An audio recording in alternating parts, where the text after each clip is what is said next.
18 WJTS Sports presents Jasper Wildcat Football. This game is brought to you by Carpet Warehouse, Maringer Plumbing and Heating, DuBois County Tire and Supply, Ubelor and Sons, McDonald's, Oakland City University, Westside Dairy Queen. Now let's head down to the field. Welcome to John Leidy Field here at Paradise, Indiana on the campus of Castle High School. The Jasper Wildcats taking on the Castle Knights. Wildcats coming in with a 3-3 record against Castle, who stands at 4-2. Hello, everybody. I'm Craig Schneider along with Bob Welp and Jeremy Marcos on the video. And Bob, we're taking on a Castle team coming off a loss last week.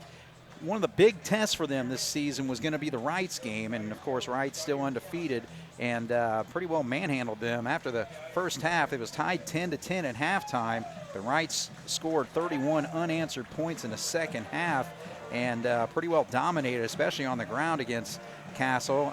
Castle was able to muster 153 yards in total offense versus Wrights, who had 376 yards. So Wrights dominated that game 41-10. And so, you know, it's a Castle team that, you know, actually has been playing pretty well. But right now, Peyton Gerzini, their top running back, he has been out. And I think he may be out for the season based on that big brace he has on his knee down there. But, you know, they've had to replace him. So McCool, number 33, is Maximus McCool is his name. He's a sophomore, and he's been their leading rusher for the season. But then the other thing was Cameron Tilley, who's a great pitching prospect. He's going to be going to Auburn to pitch next year, and actually just pitched on the 18U USA national team that won gold at the Baseball World Cup just last week. But Caden Gordon is the guy who is in the quarterback spot, who's passed for 780 yards, 12 touchdowns, and just 4 interceptions. So they've got firepower, but, you know, it's just going to be one of those nights where the Wildcat defense is just really going to have to come through. Well, one of the things that Castle's always lived on is the running back coming out of the backfield catching the ball, and that's Gerzini. Now, McCool has come in, and they've run a two-headed monster in the running back. So I don't know if McCool can catch the ball out of the backfield like Gerzini can, but you can't forget about the receivers. You can't forget about Wells. You can't forget about Bishop, and you can't forget about Harris.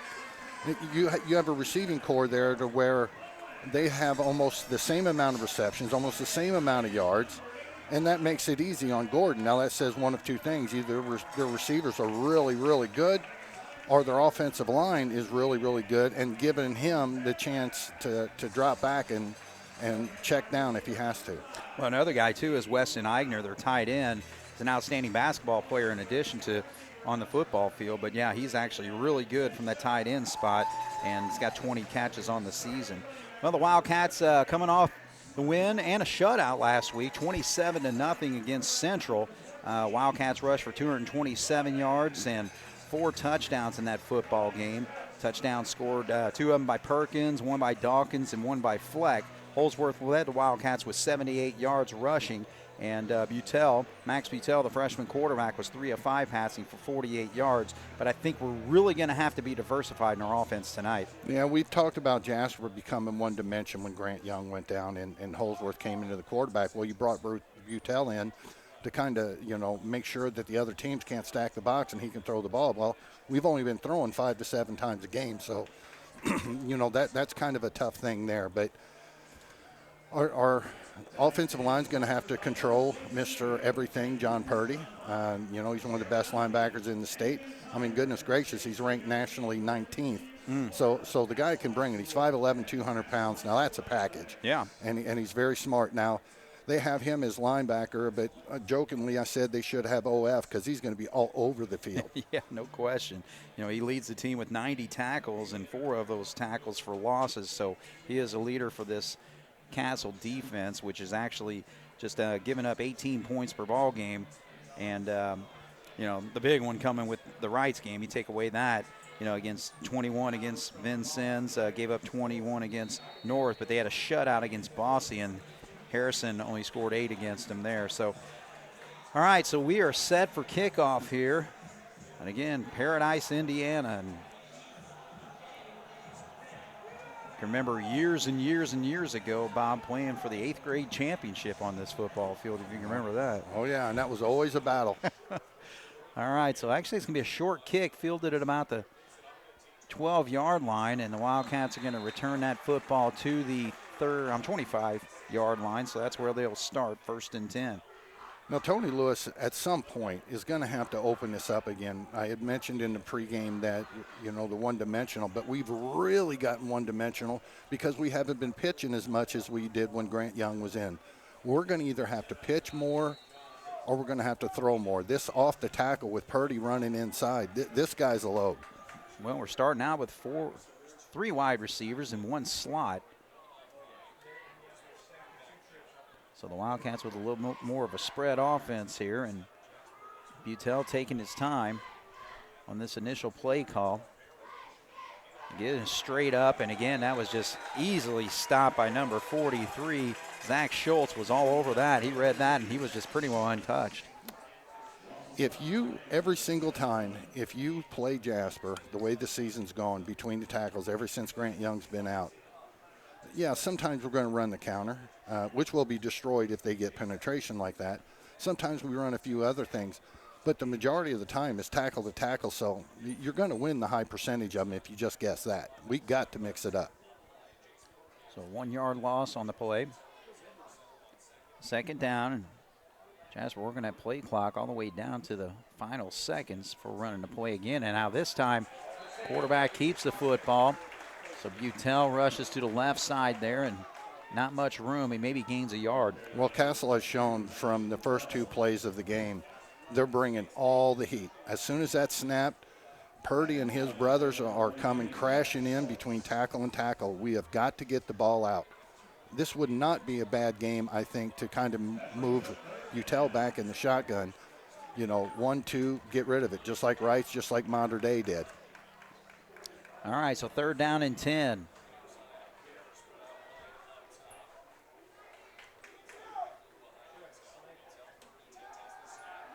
He'll back to throw. He's going to throw towards the sidelines, and that's going to run the wide receiver out of bounds there, so nothing there for Bear, and so the ball falls incomplete, so 3 and out for the Wildcats.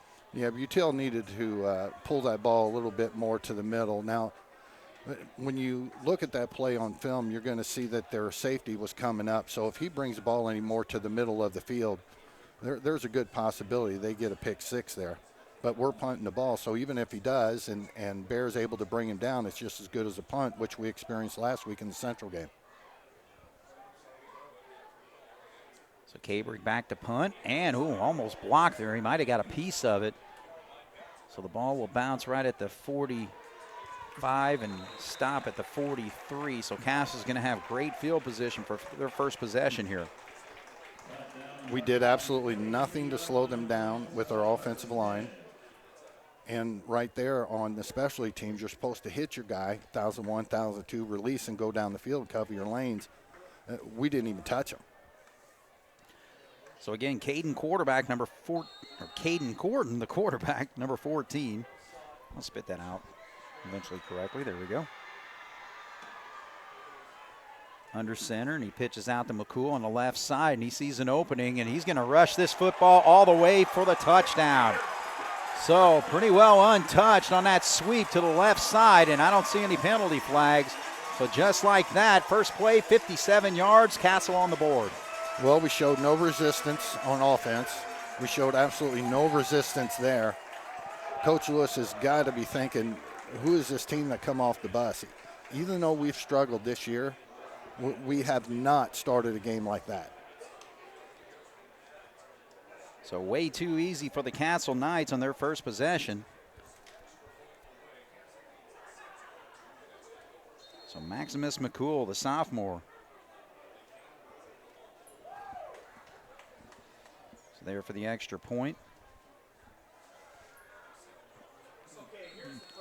And the kick is good. So Elena Quinn, a female soccer player, kicking for this Castle team, and she gives them a 7-0 lead. So we'll take a break here on 18 WJTS.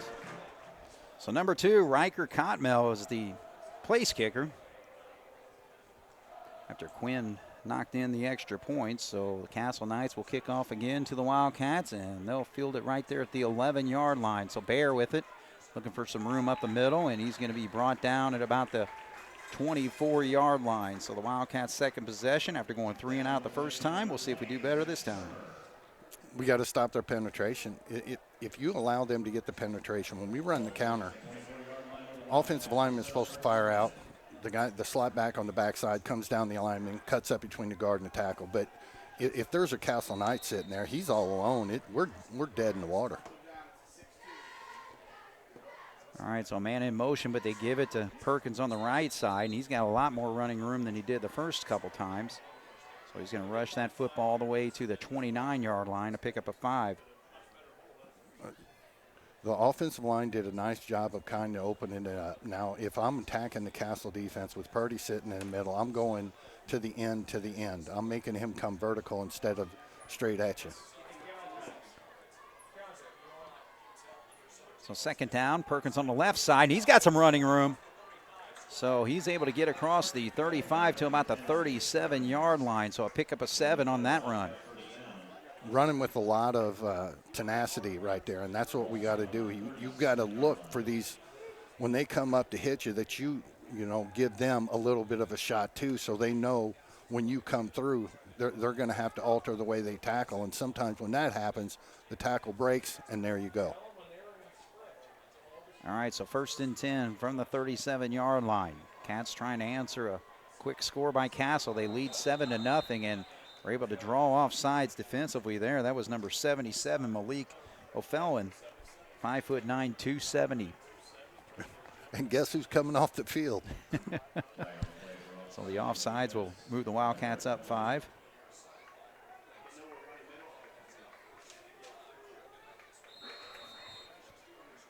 So the first penalty on the Castle Knights in the football game so far.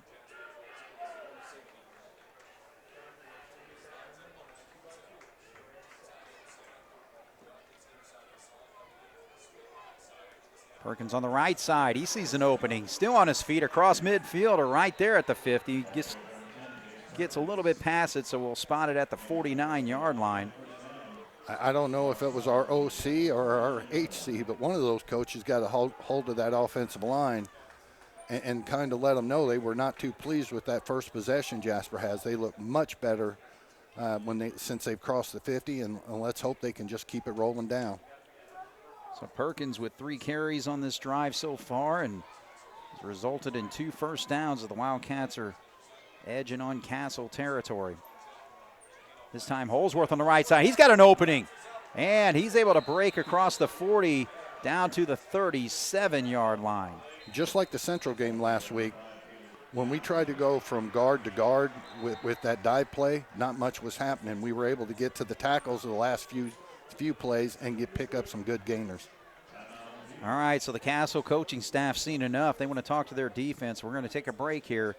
Cats on the move, trailing 7-0 here on 18 WJTS. So we're back here at John Leidy Field after Castle calls the timeout to adjust their defense because the Wildcat offense just rolling right along with Perkins and Holsworth. Now set 1st and 10 at the 37-yard line of Castle. See if we throw a wrinkle in here. Left side, Holsworth, another opening. He may take this all the way. Shoestring tackle, but I believe he was across. Yes, sir, touchdown. 37-yard run. So the Wildcats give up 57-yard touchdown run on their first defensive stanza, but come right back with the offense and just rush right down the field, going 76 yards on the drive. Finished off with a 37-yard run by Holsworth. I know we can catch these games on Saturday and Sunday on WJTS, but you can also get them on YouTube. If you do get this game on YouTube, rewind that. That was an awesome move to the inside and then bouncing it out. All right, so Cabrick pops that extra point right through, and Jasper ties it up with 8:03 on the clock. Jasper Castle tied at 7 here on 18 WJTS. So Jasper Wildcats go 5 plays it only took to go 76 yards. All rushing plays, capped off. Last 2 carries by Holsworth, 12 yards, and then finished off with a 37-yard run. But Perkins looked outstanding on that drive as well. So Cabrick will tee it up and kick it off and gets a nice one that's going to be fielded right at about the 9-yard line. So That's return opportunity straight up. And the Wildcats are able to converge on that. So a good job by number 9, Jalen Van Slyke, to make the stop of number 20, Zach Shermer. Yeah, that's the guy they want the ball in the hands on those deep ones. You know, he's 136 pounds, and he's got some wheels. Now, Jasper on their last possession gave up that long run that I'm sure is etched in everybody's mind. When we flowed, we engaged with the Castle players, but we did not get physical with them. That cannot happen on this possession. All right, so the quarterback, Caden Gordon. I'm going to get his name right before the night's over. There's a sweep to the left side, so the Cats do a better job of coming after that one. Van Slyke in on the stop and trying to catch the other number, but that was actually carried by number 13, Braden Bishop. Wallace did a nice job of bringing some good pursuit, which took away his inside cut. But our flow on the outside was up the field and turned him inside out there wide, and we were able to bring him down. So Gordon's going to go under center this time, sends a man in motion. Now he settles over here with trips to our near side. And I think the screen was supposed to go to number 13, but it looked like he was going back here to try to help block. I didn't quite understand what he was doing there. So Bishop, I think, missed the assignment on that play, and it falls incomplete. Well, Gordon did a nice job. Just get rid of it so you don't lose anything, because he was about ready to go down, which is what Jasper's defense has failed to do against Mater Dei and the Wrights, these quarterbacks that 1-2 and the ball's gone. We did a good job there of getting pressure. Well, now you got Bishop back here to take the snap because Gordon came off the sideline, so should be a interesting play here, and he's actually going to throw the football. So throws it up, Aaron. It's way too high for the receiver, so that's going to fall incomplete. And Castle on their second possession. That should be 4th down, so they're going to be 3 and out. Yeah, Bear did a nice job of coming up from the back, so he was able to keep the receiver from going long. We started to get some pressure from our far side over there, which the quarterback had to release the ball, so because he was running out of time, which he wanted to go a little further down the field. Benefit Castle, because if he goes a little further down the field, Bear's got a pick. All right, so Bishop is their punter, so he's going to boot one here, and Bear's waiting for it, and he calls for a fair catch, and he'll field it right at about the 34-yard line. So Jasper 3 and out on their first possession. Castle touchdown on their first touch. Jasper then comes back with a nice scoring drive to tie the football game, and then Castle's 3 and out. So we'll see what Jasper team shows up for this drive. Well, the first 2 possessions are indicative of how the whole season's went. You know, it just up and down, but boy, oh boy, you would think if they come firing out right now that they should be able to do what they did on their second possession. So right side, that's Perkins, and again, Perkins is just finding huge holes to run through. So he's just lumbering his way right there all the way to the 47-yard line. So well, 13-yard drive there, or pickup there. Unfortunately for Christine Schultz, he came up to try to tackle Perkins, and he got low, but Perkins brought that knee up and hit him in the shoulder pad and knocked him back about 3 yards. So 1st and 10 for the Cats. And we got a penalty flag flying here. Well, it killed the play, so. So this looks like this will be actually a defensive offsides. Yeah, I forgot in high school there's a guy that moves up, even in the neutral zone, they'll blow it dead. That's the second time the Castle's been called for that. Well, if Jasper's going to have success tonight, they're going to have a little bit of help from Castle. And those 2 penalties on there are a good start. All right, so the 1st and 5 now for the Wildcats in Castle territory at the 47-yard line. Cats looking to throw. And Chuck right out there, and he's got a man. So he's able to hook up with his tight end over there. And I'm trying to see the number. I'm pretty sure that was number 48 hauling that in, Elliott Smith. Craig, I'm with you. These numbers are killing me up here, Yeah. especially since it looks like they haven't cleaned this glass up here since 1906. But we did a nice job of sending one of our receivers to the far flag. So he was going towards the end zone, which took the defensive back out of the play, cleared the far side there, and a nice little dump off for a great gain. So the Wildcat offense continues to move.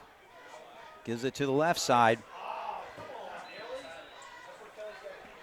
And so that's Holsworth who carried the football there and was able to rush it down to the 25-yard line. So a nice pickup of 7. Well, I'm guessing it was Wootner out there. I'm going to try to get these numbers. Gosh, it really stinks getting old.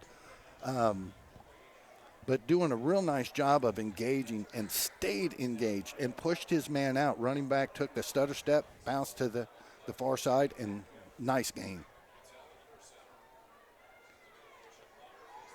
So here's a counter, and that's actually going to go to number 48. Elliott Smith gets the carry, but I think he may lose a yard on the play, so that's going to set up a 3rd and about 4. Well, Zach Schultz made a nice guess on that, and he slanted down, and that's where the hole started to open up. Our offensive lineman did what he was supposed to do and picked up their defensive lineman, but since he was slanting in the hole, that's one-on-one. So a big 3rd down here for the Cats. Give on the right side, that's Holsworth, but he was met. Actually, he got a little bit further, I think, on his forward progress to about the 23-yard line is where they're going to spot that. He's going to be a yard short, so set up a 4th and 1. Well, we're doing a nice job of just putting enough balls in the air to kind of keep them off balance. But if we take that first possession out, tackle to tackle right now is we're almost guaranteed a first down here if we continue to do what we have done. All right, so Perkins on the right side, and he's got big room as he's able to rush that inside the 20 to the 17-yard line. So 1st and 10 for the Wildcats. What a luxury that when you have 4th and short or 3rd and short, you've got number 10. And if he's out, you're very confident in Holsworth. And gosh dogs, we could bring in Dawkins if we need those power. We've got a nice stable of running backs. The Cats continue to go, and here's another penalty flag, and I think this is going to be a false start against the Wildcats this time.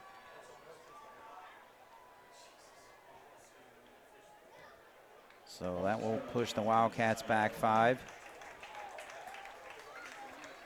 So now back to the 22-yard line.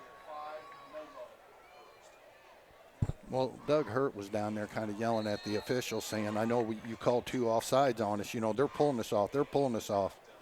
Well, maybe that's a little bit. I sure didn't see much movement. All right, so 1st and 15 for the Cats. 3:32 here in the first quarter. 7-7 football game. Perkins on the left side showing a little bit of speed to get to the outside there before he's stopped by number 18, Nick Harper. He's going to get that inside the 15-yard line. Harper did a nice job of absorbing the stiff arm by Perkins. I mean, that's got to be like a sledgehammer coming out there.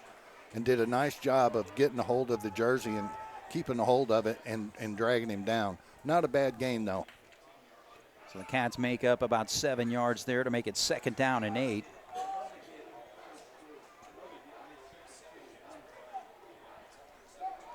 Perkins on the right side, just following blockers. Cats doing the job tonight. I tell you what, they are just opening up huge holes for him. And he gets that inside the 5 to about the 3-yard line, so a 12-yard run. Well, I was trying to pay attention to Purdy and seeing what we were doing against him. But when we took the 2 guys and ran them out, like there was the possible option of the pitch or Butel catching, he's got to get way out there because they have no help. And we're just chewing them up on the inside. 1st and goal for the Cats. Holsworth on the right side. Follows his blockers. Did he get across? Yes, sir. Touchdown. So Holsworth finishes it off with a 3-yard run, his 2nd touchdown of the night. But it was the running of Jace Perkins for the most part on that drive that just carried the Wildcats. This time going 66 yards on the drive. Perkins gave you everything you wanted on that drive whenever you're talking about the running back. You want a very physical running back, and that's what he was. Cabrick's kick is up, and it is good. So he's perfect on the night. And the Wildcats now with a 14-7 lead with 2:29 to go here in the first quarter here on 18 WJTS.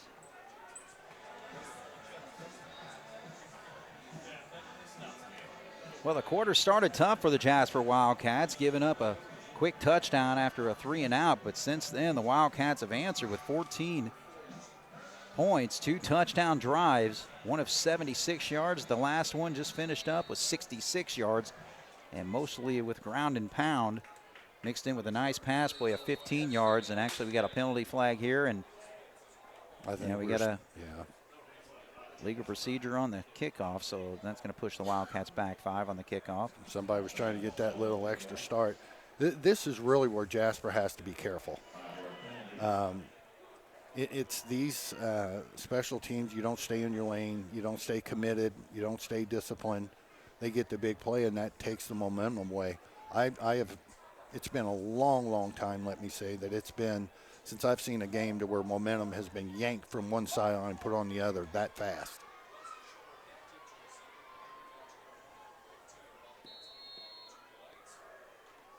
All right, so Cabrick gets another decent boot, but it's going to be short and fielded right at the 25-yard line. If Cats can keep him on the sidelines, and he's able to, look out.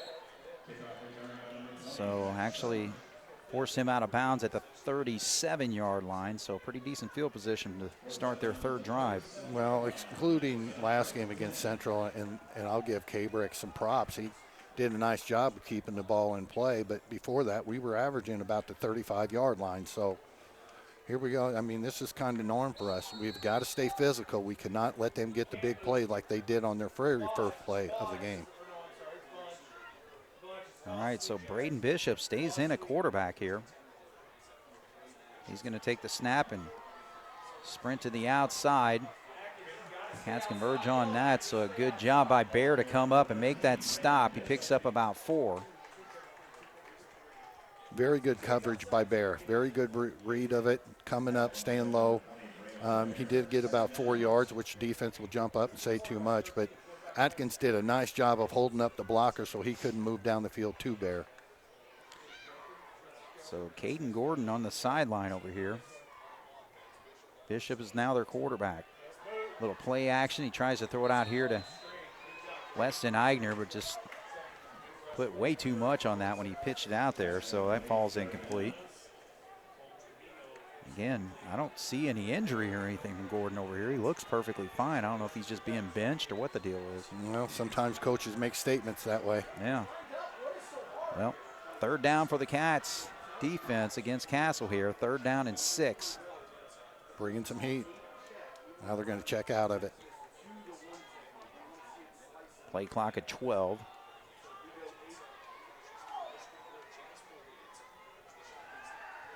Bishop finds Eigner wide open at the 50-yard line. He breaks a couple tackles before he's brought down, but he gets that all the way to the Wildcat 44.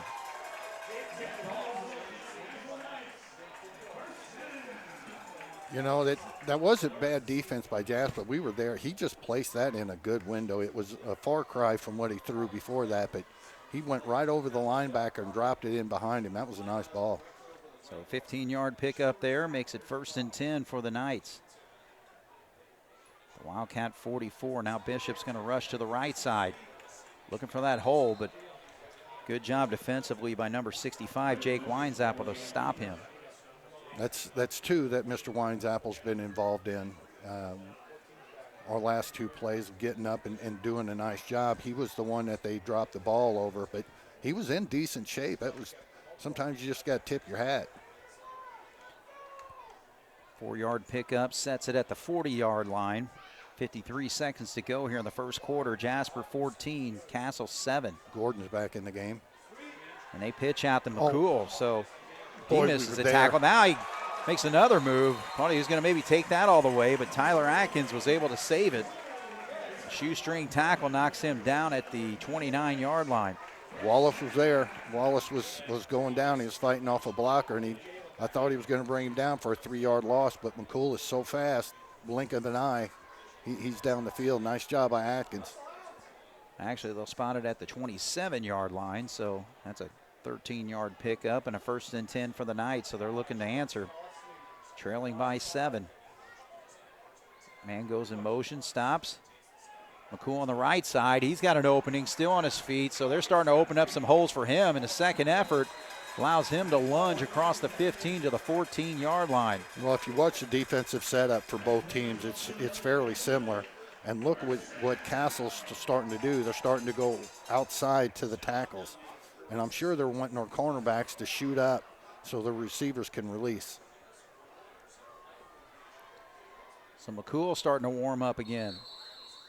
And we've got the end of the quarter. So Jasper fell behind 7-0 after a 57-yard touchdown run, answered with 2 nice scoring drives to take a 14-7 lead. But when we come back, Castle will have the football, 1st and 10 at the 14-yard line. Jasper 14, Castle 7 here on 18 WJTS. Caden Gordon, the quarterback, sets his team. He's under center this time from the 14-yard line. McCool again on the left side, looking for an opening. And the Wildcats pick up on that real quick. So a good job defensively by number 89, Hunter Eckert, to read that.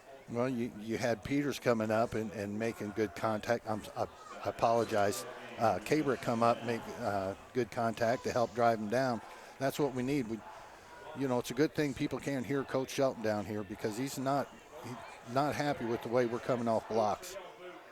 Eigner comes in motion, going to the other side. Settles in a slot position. McCool on the right side, and actually totally stopped in his tracks there and tried to shift field, but then he goes straight down, so he maybe gained a yard or two. Well, it's one of the few grass fields that we're going to play on, but once again, Winesapple for Jasper was there to force him into the inside, and then when he tried to plant his foot, he kind of slipped a little bit. Nice pursuit from the backside by Jasper. So 3rd down and 8 from the 12. I got to be thinking that they're going to do a fade or a post, one of the two. They got Bishop back in at quarterback now. And he's looking over to the sideline, so a lot of confusion on what they wanted to run here. So Castle has to burn their 2nd time out. So we'll take a break. Castle facing a 3rd and long when we come back. Jasper 14, Castle 7 here on 18 WJTS. So Doug Hurton, his 17th year here at Castle. He's had great success throughout those years here since 2006. 123 wins and multiple sectionals and regionals, but he's got Bishop at quarterback here on 3rd and 8. There it is. Bishop's going to keep it, and he's got a hole, but no, actually didn't kind of cut up field where I thought he would. So that was kind of an easy play for Peter to stop him there right at the 10-yard line. Good Lord, he ran straight to him. I know he did. He got inside to the 9, but yeah. You were right, man. There was 6-yard opening if he plants his foot and goes. All right, so that would bring out Elena Quinn. Well, she's got the leg for this. She's they don't do a lot of field goal attempts, but she's got one from 34. And from what I understand from some of the fans here, it would have been good from 44. Yeah, so this one's going to be from 26 yards out where they'll spot it. So snap is there, the kick is up, and the kick is straight through. So 3 points on the board. Nice job by the girls soccer player, Elena Quinn, doing the job on the football field and makes it a 14-10 game. Jasper still leads here on 18 WJTS.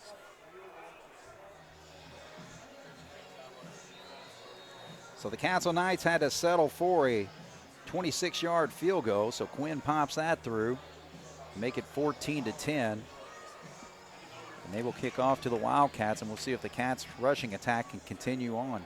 It's interesting. They got Riker Comel coming in to do the deep kicks. So boots that one. Oh, he actually fields it on his knees, so Holsworth is going to give the Wildcats a football at the 15-yard line. Well, Coach Gobert sitting here to my left would have been happy if that would have been a shortstop, getting down, blocking the ball, getting up, throwing him out. But in football, that's a no-no. It's not the way it works. No. It's not the NFL either. All right, so Jasper will have the football at the 15-yard line, 1st and 10. But, again, if they can just keep this power football attack going, see if they can go 85 yards on this drive. Well, they changed it up. They got a 3-man front right now. No, That's not going to help with penalties, though. No, we got 2 guys in motion, it looked like. Sure enough. All right, so Cats now having troubles with penalties. Well, I had mentioned earlier in the broadcast that we're going to need a little help from Castle with penalties, which they've given, but we're starting to become generous ourselves, and that's a no-no, especially deep in your territory. We've talked time and time again about penalties and then penalties, and we're way down in our territory. We cannot do that. So now the Wildcats have to go 90 yards for a score here. Quarterback keeps it this time, so Max sees an opening up the middle. Didn't give it to Perkins that time, so he'll rush and get those 5 yards back. Problem is it's 2nd down, so 2nd down and 10. Nice job by Butel. That was a good read right there because they were playing Perkins the whole way, which, let's look at it. If you're the defensive coordinator for Castle, you've seen number 10, number 6 pounding you down, outside the tackles. Just you're telling your defense, find those guys.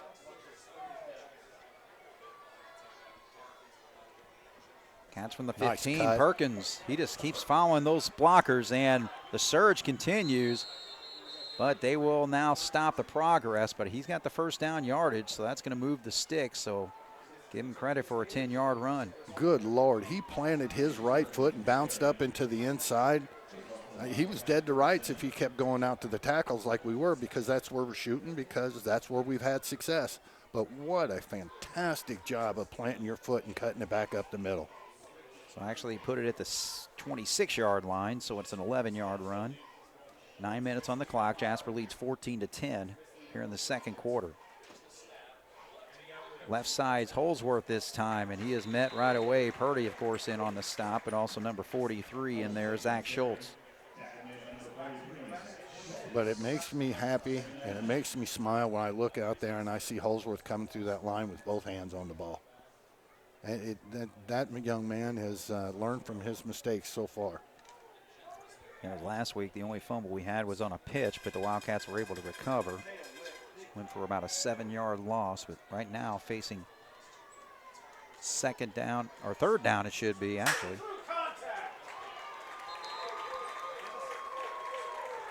So this time Holsworth with the football, and he's able to get across the 30 to about the 33-yard line.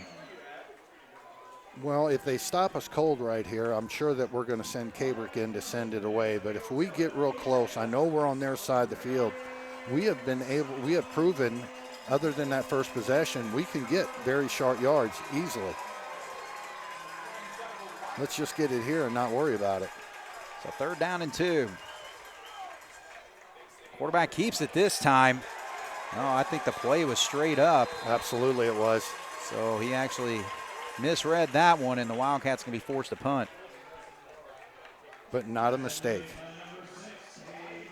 Our defense came out and sent them out. Of course, the long run at the beginning, but since then they've 3 and out. They did move the field, but we kept them out of the end zone. So as long as our defense continues to do what they've been doing in the last few possessions, Cabrick's going to get a good punt off here, I feel. We should be in good shape. Looking to shift the field there. He does get off a nice punt that's going to drop actually and be fielded at about the 17-yard line. The Wildcats are there, but he's able to get away. And there's a fumble on the football, or on the field, and the Wildcats were able to jump on it. So Jersey Wells got away from a couple tacklers there, and then started to make his move up the field right at the 20-yard line, got the ball knocked out, and the Cats are able to recover. Oh, my goodness, how good should it feel to Coach Lewis that the ball being fumbled on there benefits Jasper. It has bitten us so many times, I think 9 times this year. That's not to mention the times we put it on the turf, but Jasper needed a big play. We talked about Castle giving us a little bit of help. Things are working our way right now. So a big time turnover there. Cats 1st and 10 from the 17-yard line. So momentum shifts back the Wildcats' way. Got Perkins in the backfield again. And we get another penalty flag. So What a false are we start doing? against the Wildcats. Looked like they were kind of grabbing the helmet of Carson Kelly, the left guard for the Wildcats, so he may have been the one to jump there. Well, you know, as far as Coach Rollletter goes, a penalty is never understood. But, you know, you just got to fumble. Your team's jacked up, and he wanted to bend his guy down because that's where we were coming with the ball. But, big fella, we got to get in there and stay disciplined. It's a 1st and 15 from the 22. Perkins got a big hole on the left side.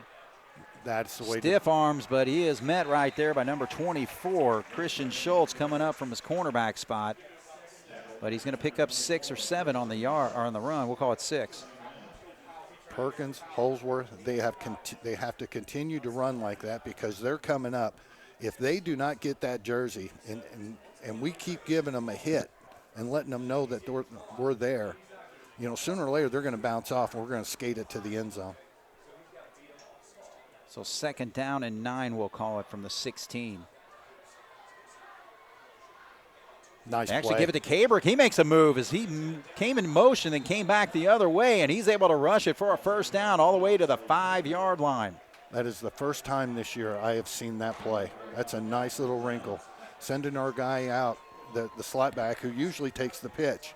But he got out there, planted his foot right as he got past our fullback and cut it back up the middle. And essentially turned into what we know as the ISO. Yeah, ISO to the left side there. Yeah. So big-time misdirection there that worked out well for the Wildcats, and now they're 1st and goal at the 5. Perkins, he's looking for the pylon, untouched all the way, so Jasper takes advantage of the turnover on the punt return.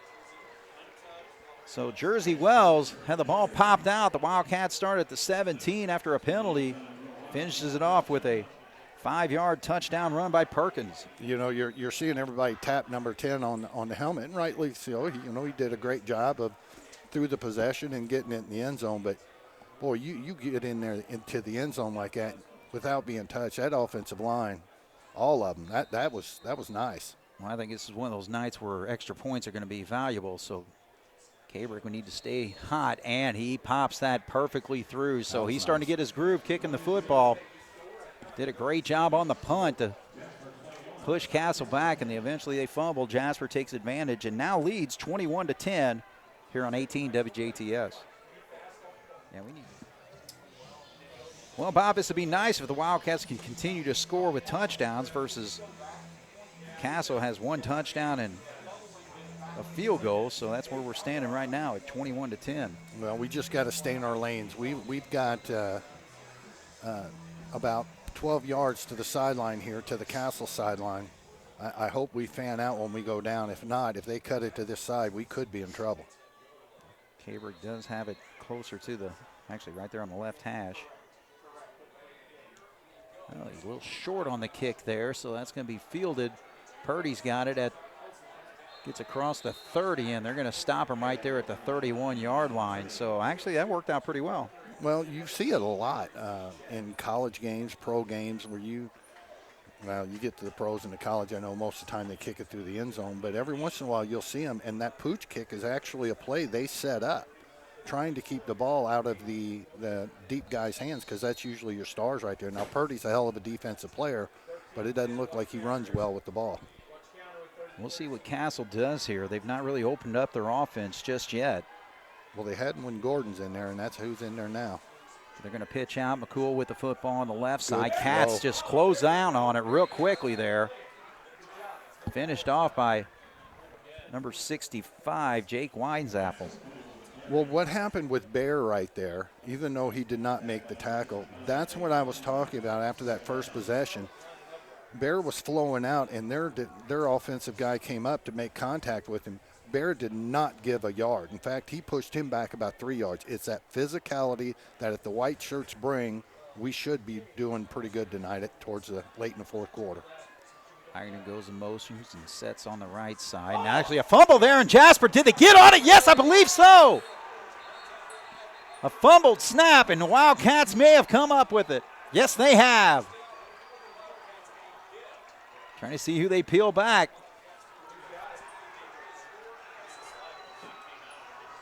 Yeah, I believe that was actually number 9, Jalen Van Slyke, who jumped on that. So the Jasper Wildcats taking advantage of turnovers by the Castle Knights, and great field position again, this time at the 30. Craig, this is one of the arguments, no matter what level you're at, about running the two type of quarterback offense. Because you can't get a guy really in a flow. Notre Dame's been doing that early in the season. One guy got injured, so now it's actually starting to work out. But he pulled out and hit the offensive lineman in the leg, and it just fell into Jasper's hands. I say we just give him another load of number 10, Perkins, out amen, there. And he's brother. set up in the fullback spot. Gets it on the right side, gets away from one tackler, and just continues north. This time he's going south, actually. He's a north and south runner. And he rushes that 9 yards to the 21, and 2nd down and 1. When they came up and they made a hit on him, Buchanan, he had him wrapped up, but Perkins did not even show the slightest sign of going down by the line of scrimmage, and he just drove those legs. That is great physical running. So the Wildcat offensive line doing it. Gives the right side, Perkins. Again, plenty of room, gets all the way down to the 16-yard line, so a pickup of 5. Now, I and a lot of people in the state sing the praises of Purdy. That particular one right there, number 10 turned out to be the greater number because he buried Purdy on that one. So the Wildcat offensive line doing the job, led by their center, Jesse Ubelor, number 74. But whether they go left or right, Cats have been moving it. 1st and 10 from the 16-yard line. Holsworth this time. He makes a move. Dives over the 10 across. They're going to spot it, I think, at about the 8.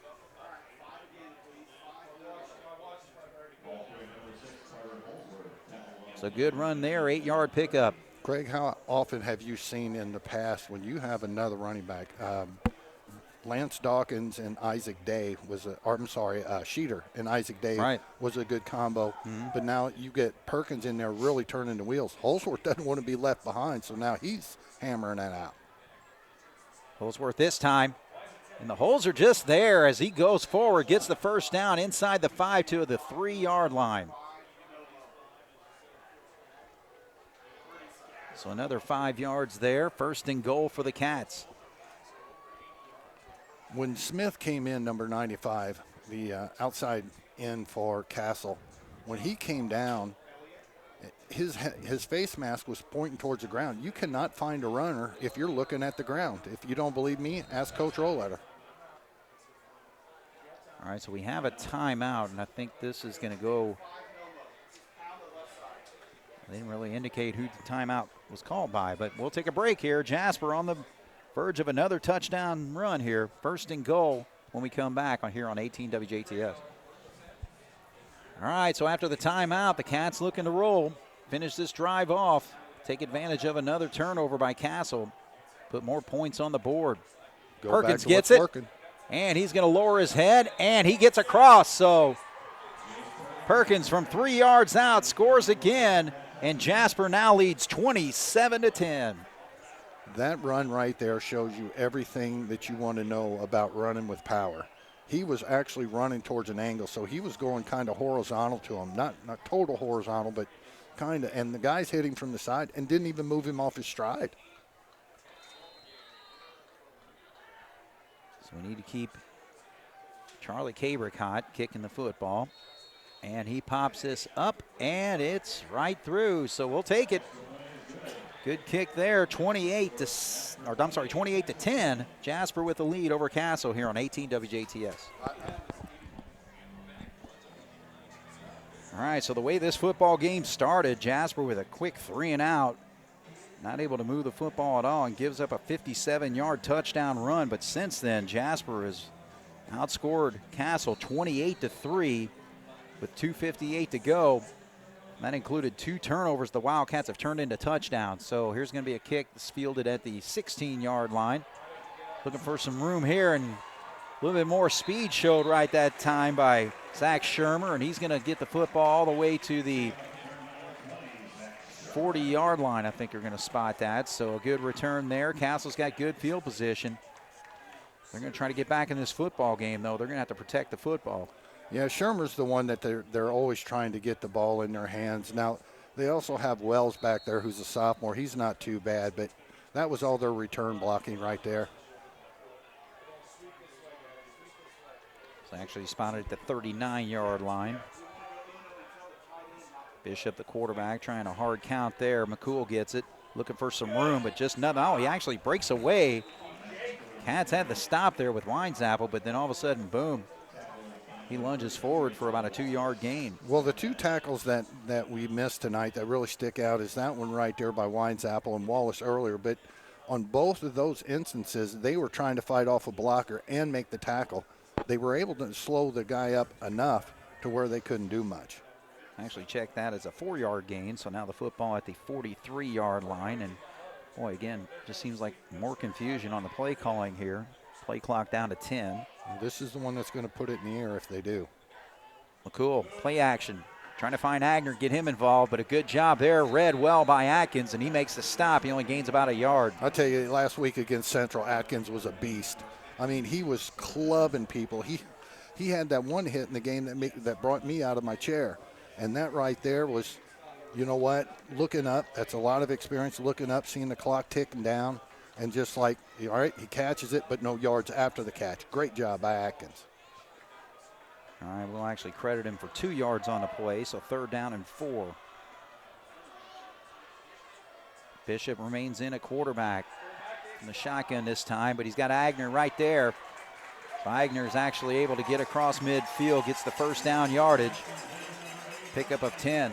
Well, if Jasper's going to stay that stingy, they don't have any timeouts left from what I can see. Castle, the clock stops after you get the 1st down in high school, but Castle has to be thinking field goal range right now. Buck 17 on the clock, and it's running. Nope.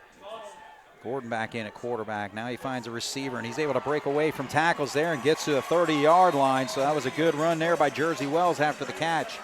Well, they're going to start thinking touchdown if we're giving them 1st downs on 1st down. Clock stops, they jump down the field. We cannot let them do that. We need to stop them, keep them in bounds so some of that clock keeps going. Inside of a minute right now, 56 seconds and running. We're giving up the far side. And the Cats, they get the Cats to jump off there, so they're going to get another 5. So the guilty party there was number 51, Cole Trevino. When Gordon comes in the game, he does a better job of cadence changing, but he also bounces his head, which is not legal. All right, so Cats call a timeout to get their defense settled. So when we come back, Cats will have it at the 25 here on 18 WJTS. So Castle back out on the field after the Wildcat timeout. Cats had an offsides defensively, so now we're facing a 1st and 5. Knights at the 25. 52 seconds on the clock. Gordon throwing out there. Eigner hauls it in, and he's going to go straight down, but I think he's got enough for a 1st down as he's down at the 19-yard line, so a pickup of 6. Where Castle's been making their money through the air right now is the little 5 yards and then flag out. So they're not quite to the number, but they're just doing little flags, and they're 3 for 3 on them right now. 41 seconds on the clock. Ball is snapped. Throws the other way. McCool's got it. He gets away from one tackler, but he stays in bounds, though. He had the sideline over there. So he'll pick up about 8. I would think that they would clock this right now, put it in the air to try to stop the game on the next play, and if nothing else, get the field goal unit out there. That's exactly what they do. So they're at the 19-yard line. You still got at least a shot or two, maybe, because it's 3rd down right now. So I would say you at least go for the end zone with 19 seconds. If it's not there, you throw it away. Well, Jasper went and kind of dropped a few defensive backs. He didn't have a whole lot, so he had to scramble around a little bit before he ran it out there to his running back coming out of the backfield. So if we can chase him around a little bit, that just benefits Jasper. Let's bend, but don't break. All right, so 3rd down and 2. Watch him going down and going towards the goalpost. Ball at the 11. You know they're going for the end zone here. Gordon has to roll out. If we can get a sack, that'd be humongous. Now he throws on the run, and it goes out of bounds. Overthrows his receiver, Bishop, number 13, so that stops the clock at 12 seconds. And that's definitely going to bring out number 7, Quinn, to kick the field goal, not the extra point. So she'll spot the tee right there at about the 18-yard line. So we're looking at a 28-yard field goal attempt. Well, I don't want to wish bad luck on anybody, but she's perfect this year. I'd like to see her have her first miss. And she's kicking from the right hash, but Jasper's going to try to ice her here as they got timeouts to give. I've always thought as a kicker, when that ball's on the right hash, and you're a right-footed kicker, and you got to kind of swing it around. You know, that's pretty difficult. But she was on the girls' Castle soccer team, the one you were talking about. Mm-hmm. She dropped 2 goals against Jasper, and Jasper's defense is pretty decent. Sure. So you know she's got some power in that foot, but the angle. Let's just hope that she cannot hook it in. We'll see if the Wildcats try a block attempt here. So 28-10 is our score, 12 seconds to go. Jasper, their last 2 scores had come off turnovers. First it was a fumbled return on the punt. The Cats had great field position at the 17-yard line. Next time it was a fumbled snap. Cats got it at the 30 and were able to take it in after 5 plays all on the ground there. So 28-10. Castle looking to make it 28-13. So Quinn out there ready to attempt a 28-yard field goal. We got a little bit of height in the middle, but she does a good job of popping it up right away. Good snap, good hold, almost got there, and the kick is up, and it is good. She gets it right over the crossbar. So, Elena Quinn doing the job tonight with the kicking game. Makes it a 28-13 game with 10.4 on the clock.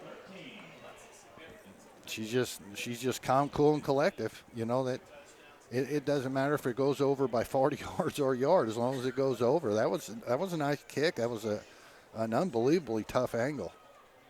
And give her props. No question. You know, again, I think it was just over the summer where it was recommended that she go out for the football team as a kicker, and gee, I can't imagine why. Yeah. She's done an outstanding job all season, but definitely tonight with an extra point and 2 nice field goals. Last one to cut the game to 15, so it's a 2-score football game right now. Well, when they bring in Comel, the number 2, to kick the ball off, he's got the stronger leg, but evidently he doesn't have much accuracy. But that's okay when you have a luxury like Quinn coming in. I'll tell you that much. Well, the main thing here is the Wildcats. I think you just need to field it. If nothing's there, just get down and let's take a knee and go into halftime with basically a 2-touchdown plus lead.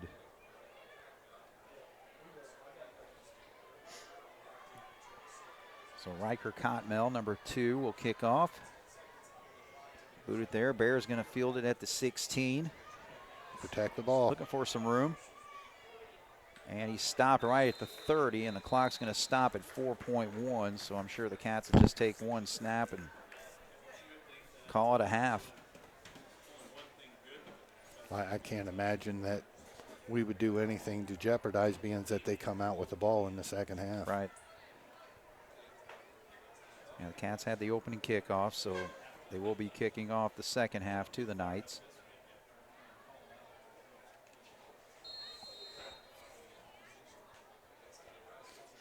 All right, so gather around your quarterback, take the snap, and head to the locker room. And that's what happened. So Jasper will go to halftime with a 28-13 lead. You know, again, we'll just kind of recap quickly here. The Wildcats 3 and out on their first possession. Number 33, Maximus McCool, takes it 57 yards on his first touch of the game to make it 7-0. But then the Wildcats came right back with a nice 76-yard drive finished on a 37-yard touchdown run by Holsworth and tied it at 7. A 3-and-out by Castle. And the Wildcats came back with a 66-yard drive. A lot of Perkins, a lot of Holsworth there, and Holsworth got the 3-yard run to make it 14-7. Then Castle had an 8-play drive that got down to the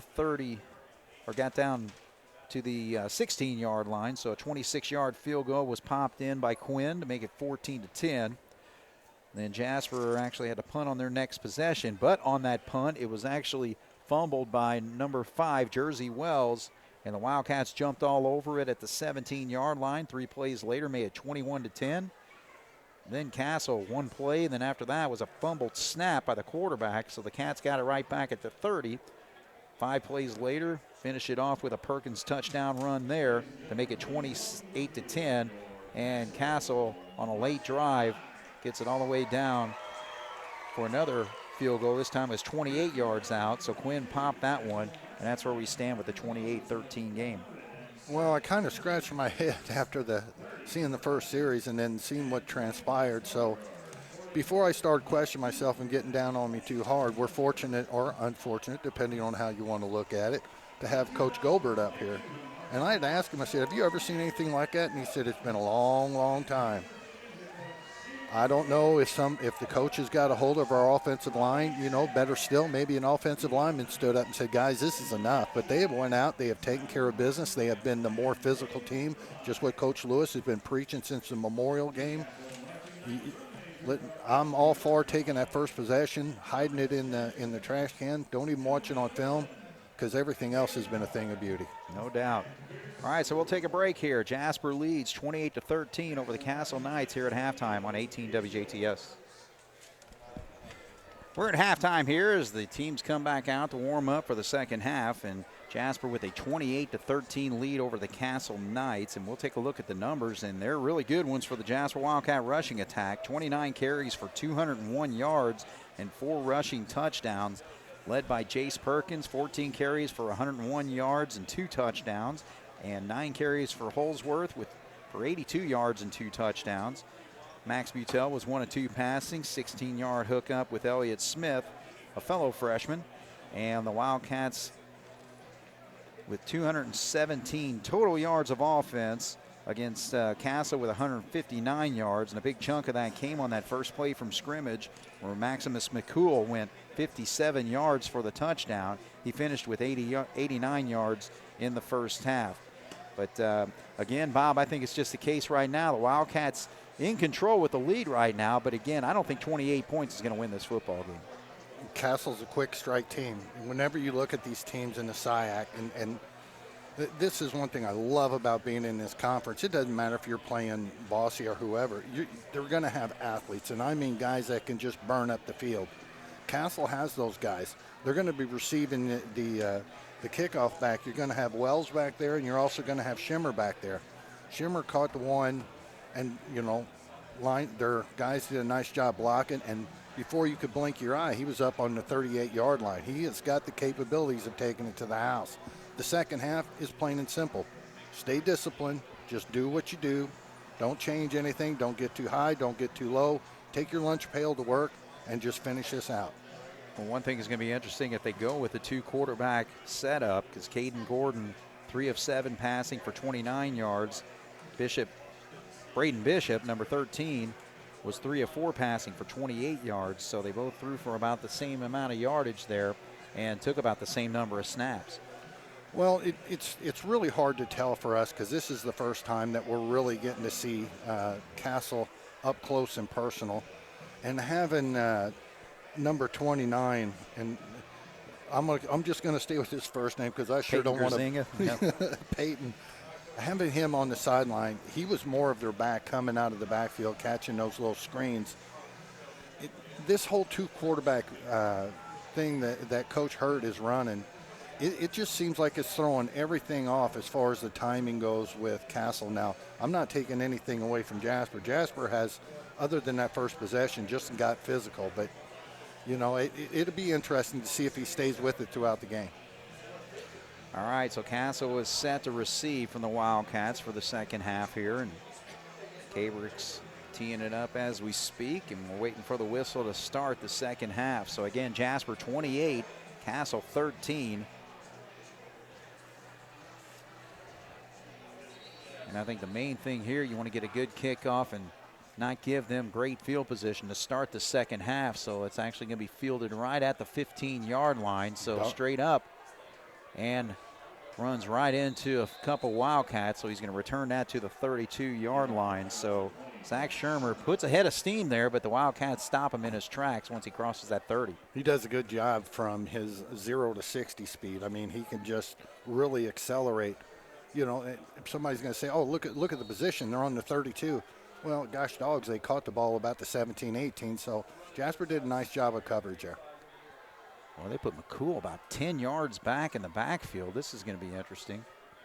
So they pitch it out, trying to give him a little bit more speed, but Jasper's all over it. Good job defensively there, especially by number 9 making the stop. I'll tell you, Jalen Van Slyke read that all the way. Well, they had Cole Bowen come out. You know, he's 208 pounds, and he also had Brancher come out, who's 233. And we did such a nice job of standing them up and pushing them back to where nothing could really develop on that. So second down and 9.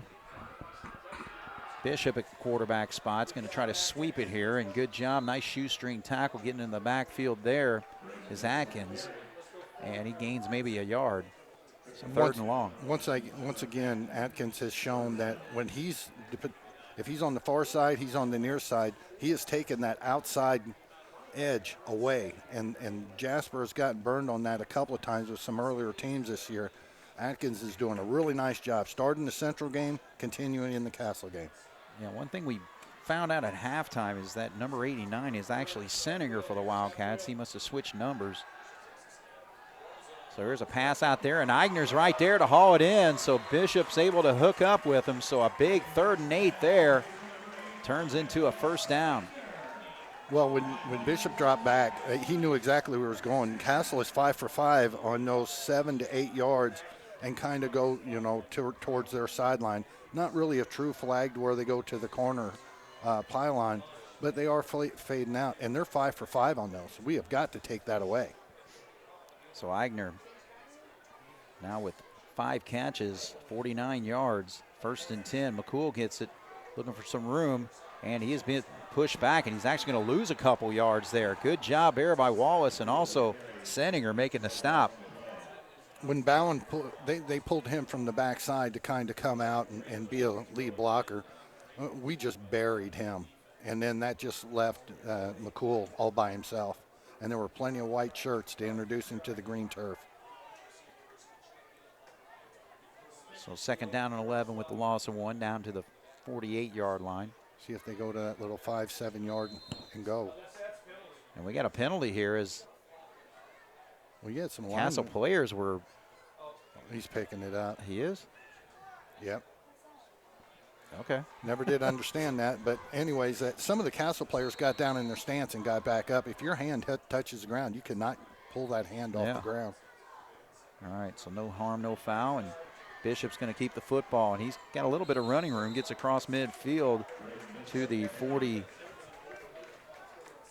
close to the 45-yard line, so a pickup of about 6. Castle did a nice job of stacking their receivers on the far side and really overloading that side and then coming to the weak side. And when Bishop took off, he did not come out and kind of belly out. He went straight beeline to it, and he had a nice gain. Let's see if Jasper can keep him short here. So a 3rd down situation here. They converted the last time from 3rd and 8. It's 3rd and 4 this time.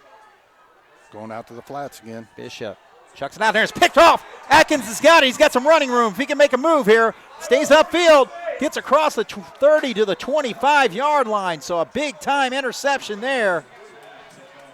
And Atkins returns it about 25 yards, 35 yards actually, all the way to the 25-yard line. He picked that off at around the 40, so a big-time turnover there. Cats with 2 fumble recoveries in the first half. This time it's an interception. Well, you've heard the term "go to the well once too often." That's the same thing they were trying to do right there, and Atkins said, "Not another time." and took it back for a nice return, putting Jasper in great field position. Actually, it's at the 27-yard line, but 1st and 10 for the Cats. First possession of the second half, and it's more Perkins. Perkins with 101 yards in the first half, and he's looking to go all the way here as he breaks a couple tackles, makes some spin moves there, and he rushes that all the way to the 8-yard line. No, even better than that. I'm looking at the right side judge over here, actually to the 7, so 1st and goal for the Cats. When you're hot, you're hot. I've never seen Perkins, as many times as he's gotten the ball, be able to be that nimble-footed to hit and spin and keep that kind of balance. That was impressive. So a 20-yard run, 1st and goal. Perkins stays out there, gets it again. Why change? Again, just lowers his head and just powers forward. They're not pushing him back. He's pushing them back. And he's real close to the touchdown there as he's maybe about 1 yard short. Oh, he is just running just like his numbers are on fire. He is just really running physical and really ducking his shoulders and making the Castle defenders pay for every time they step in front of him. So Butel. The only question is right or left. Perkins left side, powers forward, he gets across. They met him right there at the goal line, but he was not going to be denied as he takes it in for his 3rd touchdown of the night. You know, Craig, you and I were talking about in the Central game where Jasper went 7-8 times consecutive to that left side, and we kept saying, you know, what are the coaches seeing? What are the coaches seeing? Well, this right now, they're seeing total domination. So the Wildcat running game. And when you talk about that domination, it's definitely right there with the offensive line doing the job tonight.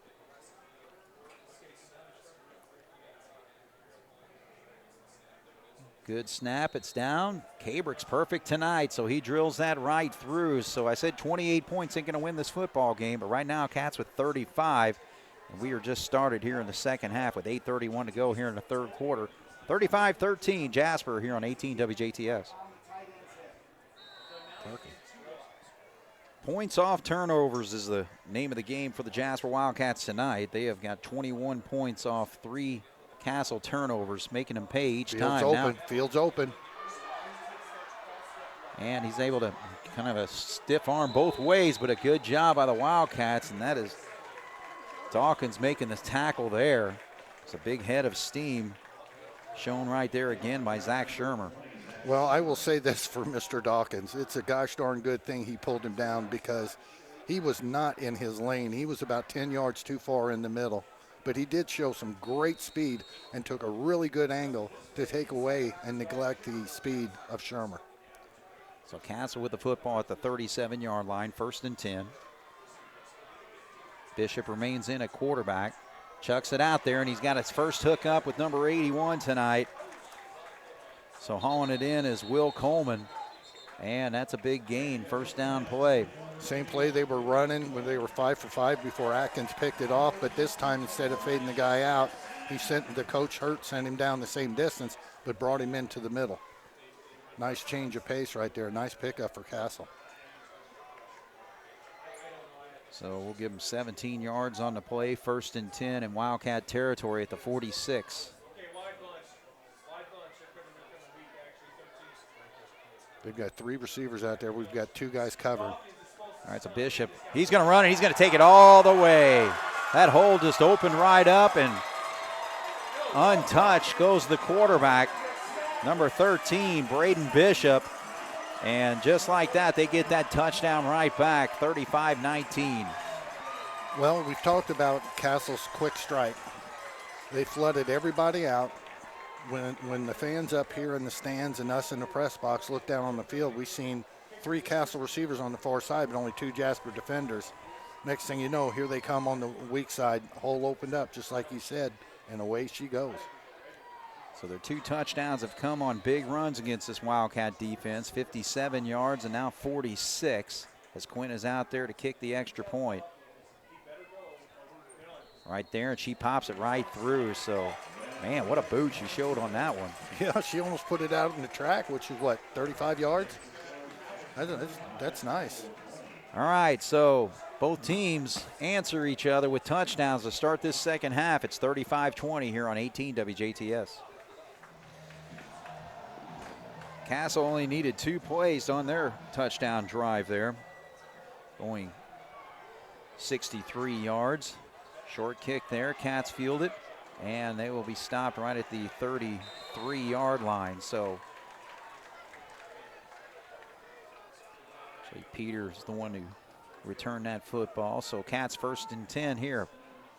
Well, that's you don't like seeing anybody get hobbled, but Purdy right now, when he made that tackle, got his leg rolled up on, he's hobbling pretty good on that right side. All right, so the Cats, for the first time in a while in this football game, looking for a conventional drive, starting from their own 33. Purdy can't even put weight on it.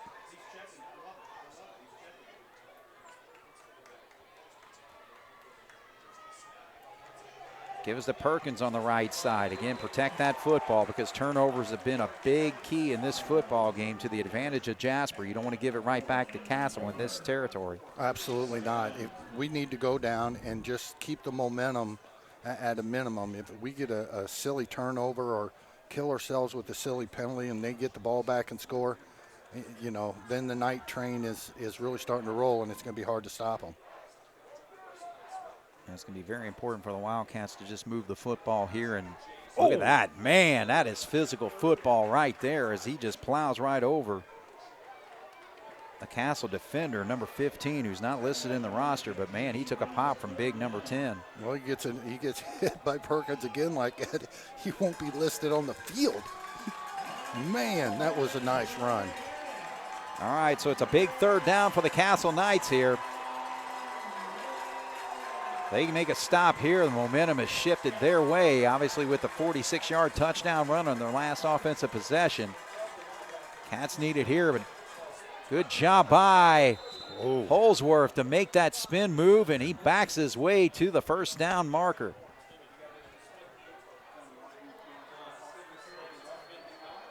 I will say this. I've noticed on several plays, just paying attention to where Castle's moving Purdy. When we scored our touchdown, he was more to the near side, and we kept running to the far side. Now he's on the far side. Our last 3 plays have been to the near side, so coaches are seeing quite a drop-off from Purdy to some of these guys over here. The thing is, Purdy can barely walk out there. Oh, right, yeah. After that tackle he made right there, it really hurt him on the kickoff receive team. So the Cats from the 45, big 1st down there. Pitch out. And that's going to be basically no gain on that play. So Perkins got the football in the backfield. No, actually, that was Smith who handled that football. And no gain on the play. We're out physically, being more physical. Let's go that route. With Castle right now in between the tackles. If you look at their defensive backs, they really don't have much size, but those small guys right there can go sideline to sideline in a hurry. Let's go north and south. Let's stop going that east and west stuff. So 2nd down and 10. Give it left side. Perkins is able to get about 3 on that run. So set up a 3rd and long, 3rd and 7. Actually, 2-yard gain, so, well, no, 3-yard. 3rd and 7. I would say if we can get it on the 48-yard line of Castle, Coach Lewis is going to be faced with a very difficult decision. You're thinking that you can get it, but you got 4th down. Castle just scored. Do you play the field position game?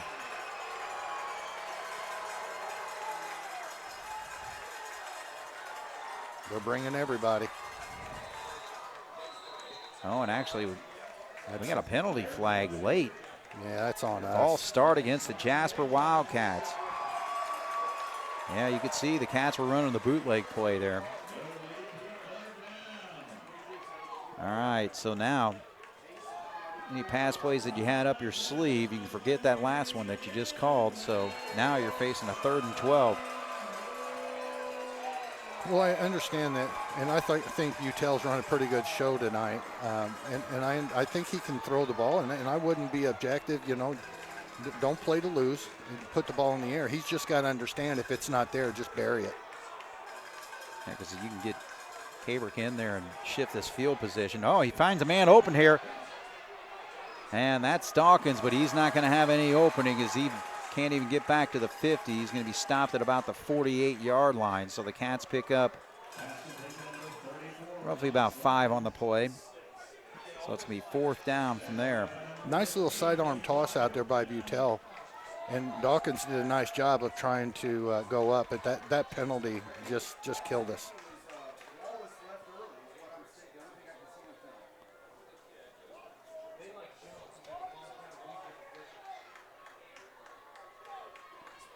Oh my gosh, no, that's not what we need.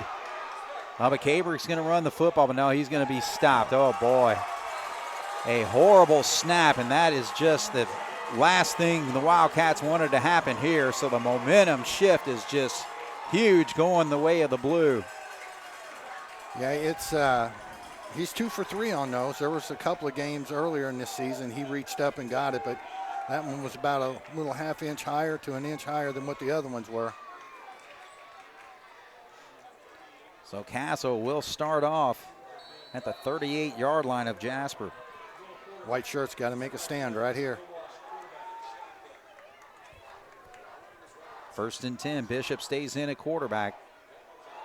He's got trips to this side. Now he's chucking out there, and there's a nice pass play as he's able to hook up right there with Jersey Wells.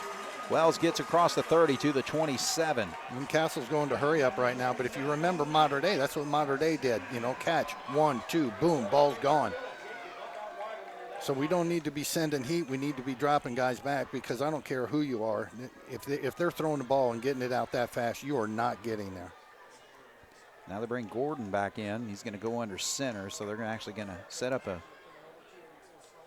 traditional I backfield. So McCool in the backfield. And play action.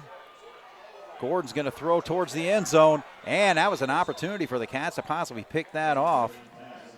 That was Leinebach on the play, so he wasn't able to haul that in. It falls incomplete. Well, that would have been one of the most outstanding interceptions I've seen. His body was going in a couple of different directions when he was twisting there, but did a nice job of staying deep and not letting the receiver get behind us. So Castle goes for the home run ball on that play. Now brings Bishop back in. If this is 4-down territory for him, do not forget about number 13 getting the ball and rushing quickly to the end. Bishop trying a hard count there. Jasper doesn't fall for it. Throw out in the flat, and it falls incomplete. He was a little off target trying to hit Jersey Wells again. Boy, you're not whistling Dixie there, Craig. When Wells curled, he was there, and he threw the ball a little bit behind him. He didn't have any pressure. That was just one that came out of his hand a little funny. So 2:46 stops the clock there. Jasper leading 35-20 here in the 3rd quarter. 3rd down and 10 for Castle.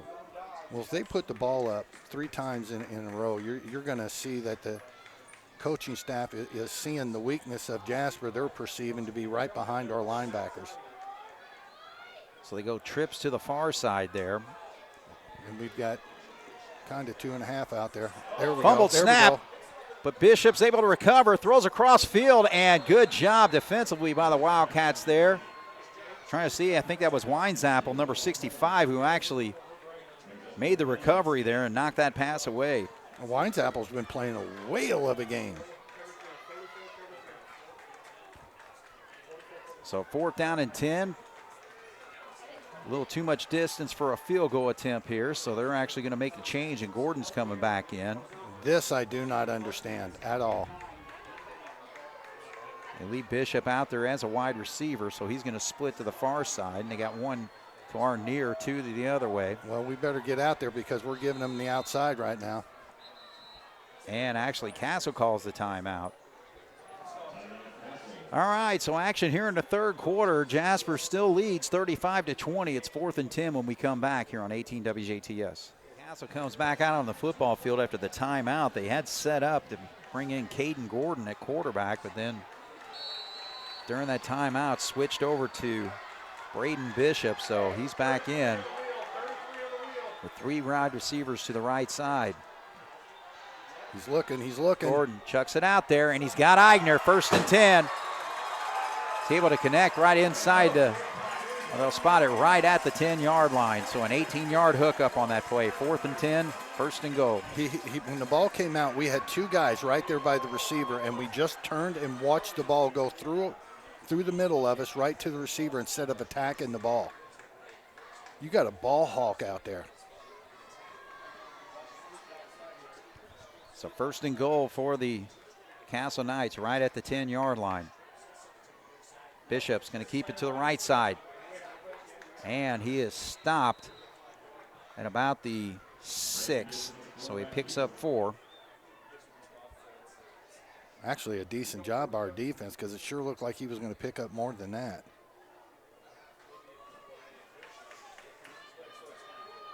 So a touchdown here will be huge for Castle, battling back in this football game. And actually, Bishop's coming bringing himself out was Braden Bishop. He's got a hip pointer or something over here. He's holding his hip there. Now he's laying down or sitting down. So Gordon comes in quickly. He's got 12 seconds to work with. So they signal another play. Now he's down to 7 seconds. They're going to have to burn it.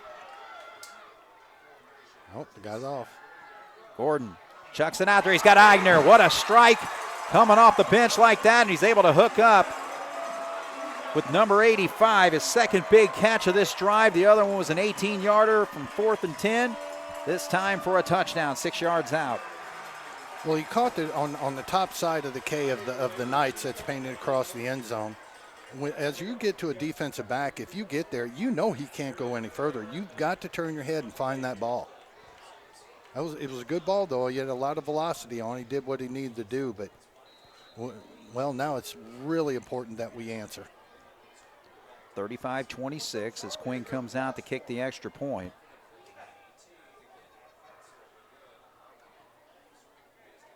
Snap there, kick there, and kick is good. She is money. 35-26. 35-27 after the extra point. 1:26 to go here in the third. Here on 18 WJTS. Wildcat miscue. Cats scored their first touchdown after an interception by Tyler Atkins. But then a bad snap on a punt gave Castle the football at 38-yard line.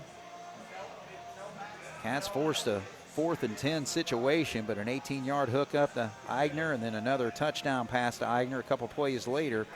And we got a ball game here, 35-27, so it's a 1-score game at this point. Yeah, it's vital that Jasper move the ball. Even if they don't punch it in, we've got to move it down. We got to eat some clock. We got to pull some of that momentum off.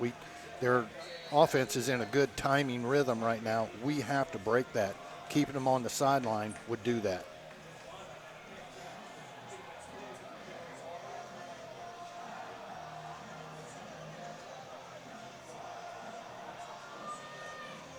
So the 2-quarterback system worked for Castle there as Gordon was the one who threw the touchdown pass. So it's going to be an opportunity for Bear to get a return as he's trying to get far to the outside, but now he cuts upfield, gets it up to about the 34-yard line. Nice job.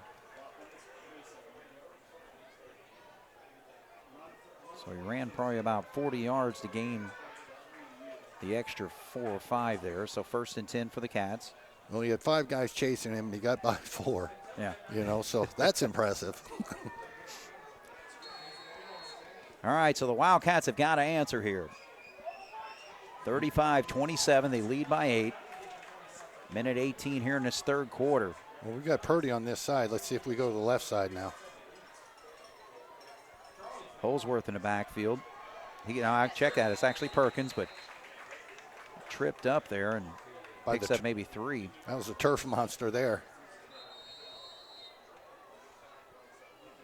Oh, that's not good. Man, I think that is Perkins on the ground, too. It is. Oh, boy.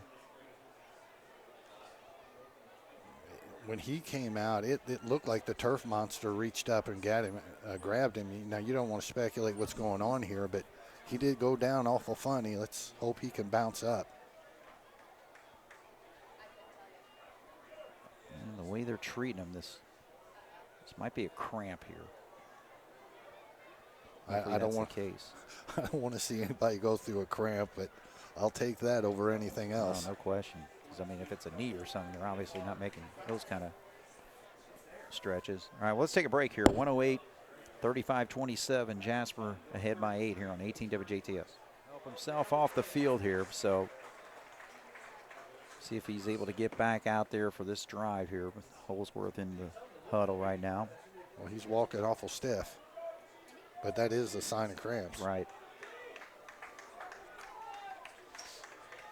Well, Holsworth has shown that he's been up to the task also tonight, so let's just hope he can get it rolling.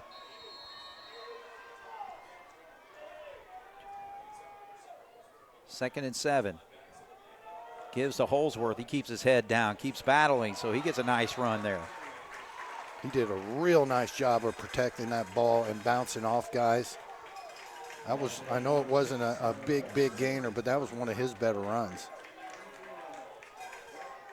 So we'll give him credit for 5 yards there. Sets up a 3rd down and 2.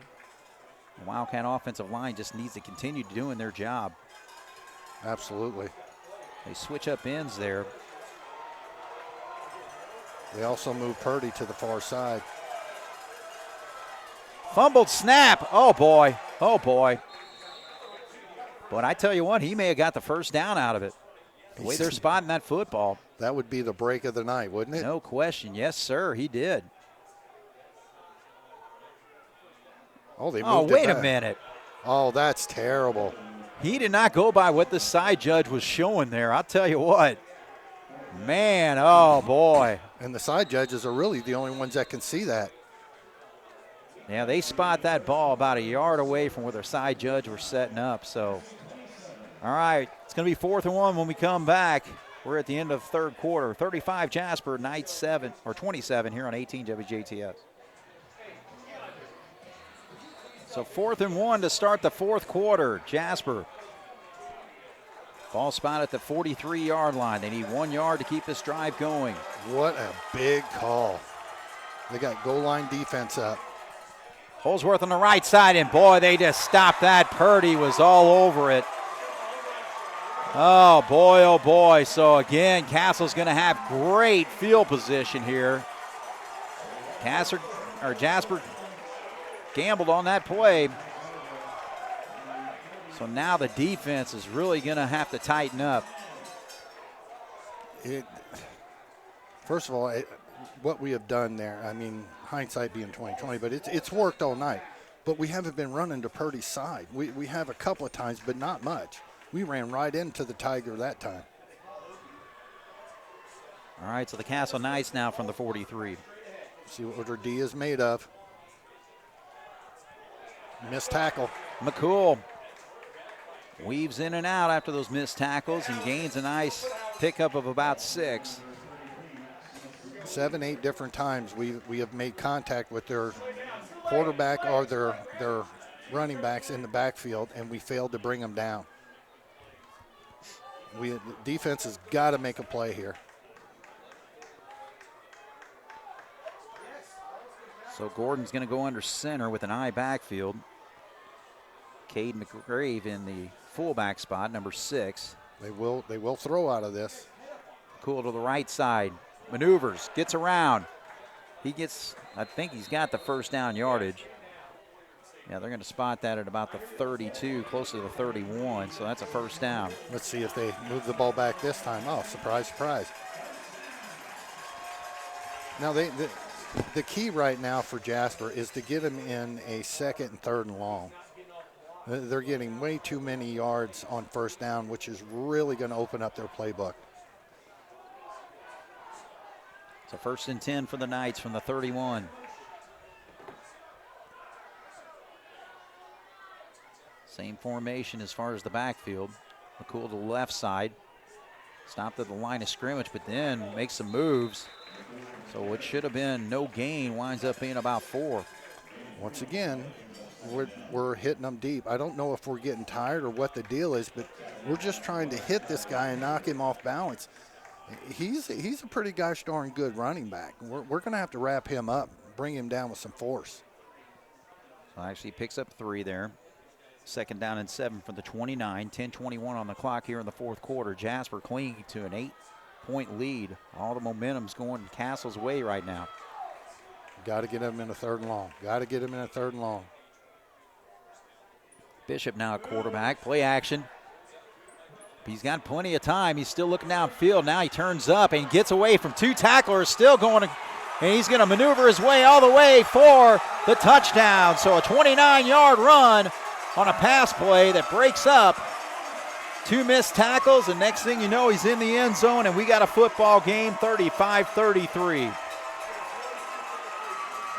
Of all the gifts Castle gave us in the first half, we were giving them back. That type of tackling right there is the videotape you send out to the young ones saying, okay, this is what you don't do. Coach Sheldon over here to our right just dropped his head and just couldn't believe it. All right, so obviously they're going to go for 2 here. So actually bring Gordon in at quarterback. Plenty of time on the play clock, so.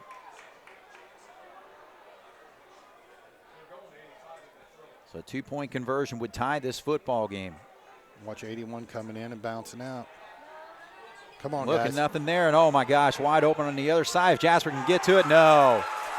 Eigner broke away because the play was going to the right, then he had to shift directions the other way, and Eigner is right over there wide open in the end zone and ties this football game at 35. So we'll take a break. 9:55 to go here in the fourth quarter. Tie football game. Jasper 35, Knights 35 here on 18 WJTS.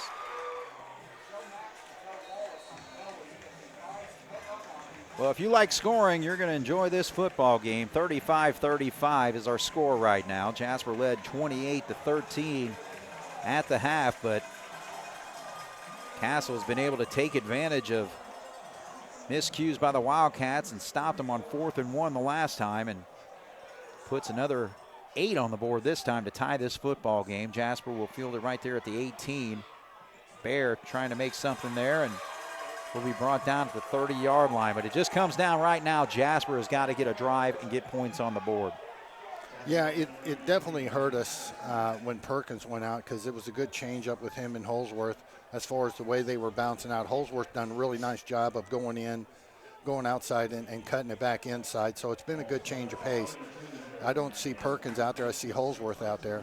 Our offensive line just has to calm down, take control. We go down and score. All the things they've done in the second half goes for naught. So they'll start from the 31. The first 2 scoring drives were long drives. But this time, man, Castle defense is fired up. So a gain of 2 there. Well, you and I have talked all the way up to probably 2 possessions ago. Castle has not been changing their defense because Jasper's just chewing. Well, now they're starting to take their linebackers and shoot them to the outside because we're running to the tackles. It's going to be interesting to see if we go to a little closer dive to the center, because they're definitely shooting outwards. So plenty of time on the clock here with 9:11.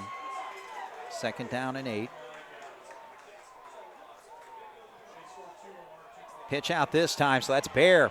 Bear can cut upfield, but no, good job defensively there by the Knights. Number 21 holding his ground with Sapitra, but of course Purdy, number 9, in on the play as well. Yeah, Purdy was really hobbling, but he flew over to the ball in a hurry, so he's back to what we expect from him. It'll be interesting to see if Coach Lewis tries to put one up in the air here. I mean, it's important that we get these 7 to 8 yards. So 3rd down and 7. They're starting to stack the box. That's what they're doing.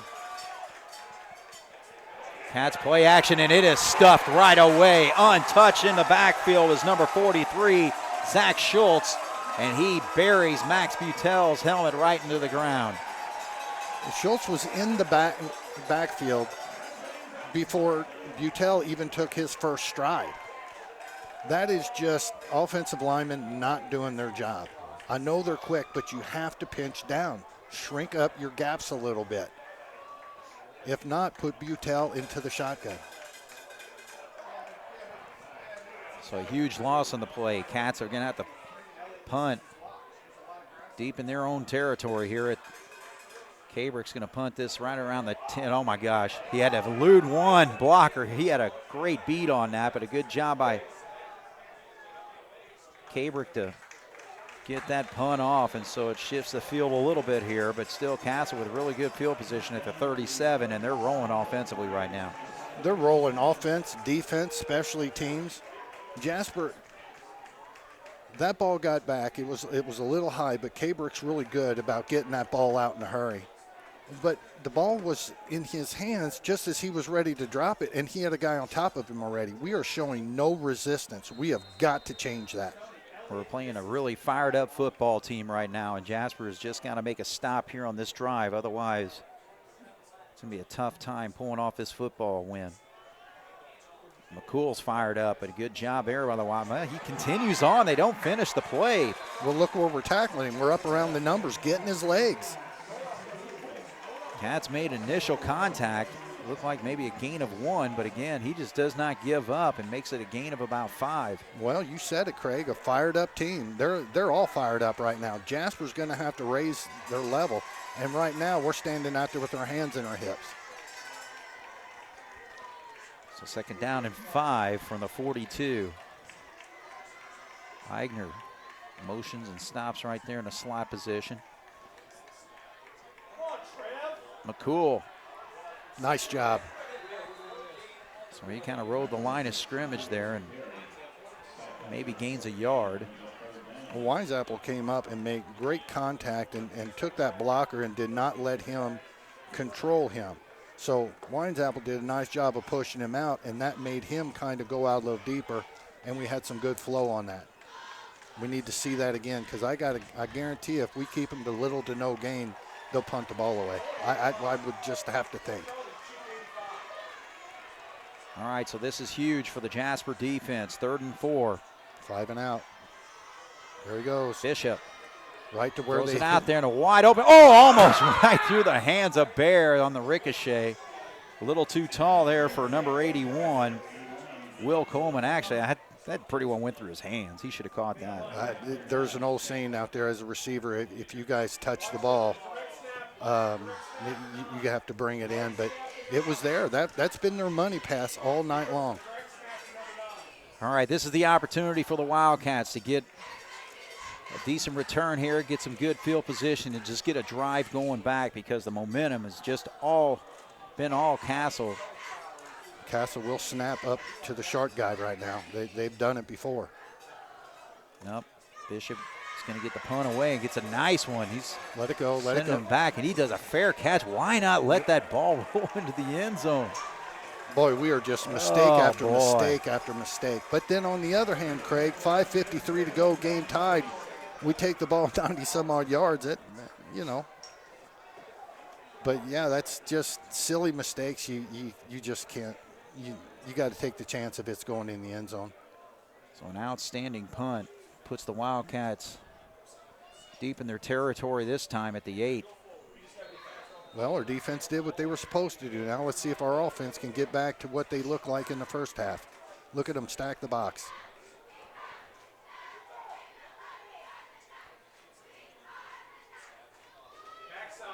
Right side, a little bit of an opening there. So actually, I think, was that Smith, I believe, who carried the football on that one. They're just everybody shooting. Front side, back side, it doesn't matter. Everybody is stunting. The only one they're keeping back is their safety. And that would be Shimmer. That's the only one they're keeping back. So 2nd down and 8. Left side, there's a good run. And that should be plenty for the first down if they give us the right spot. Was that Cabrick again, or was that Atkins?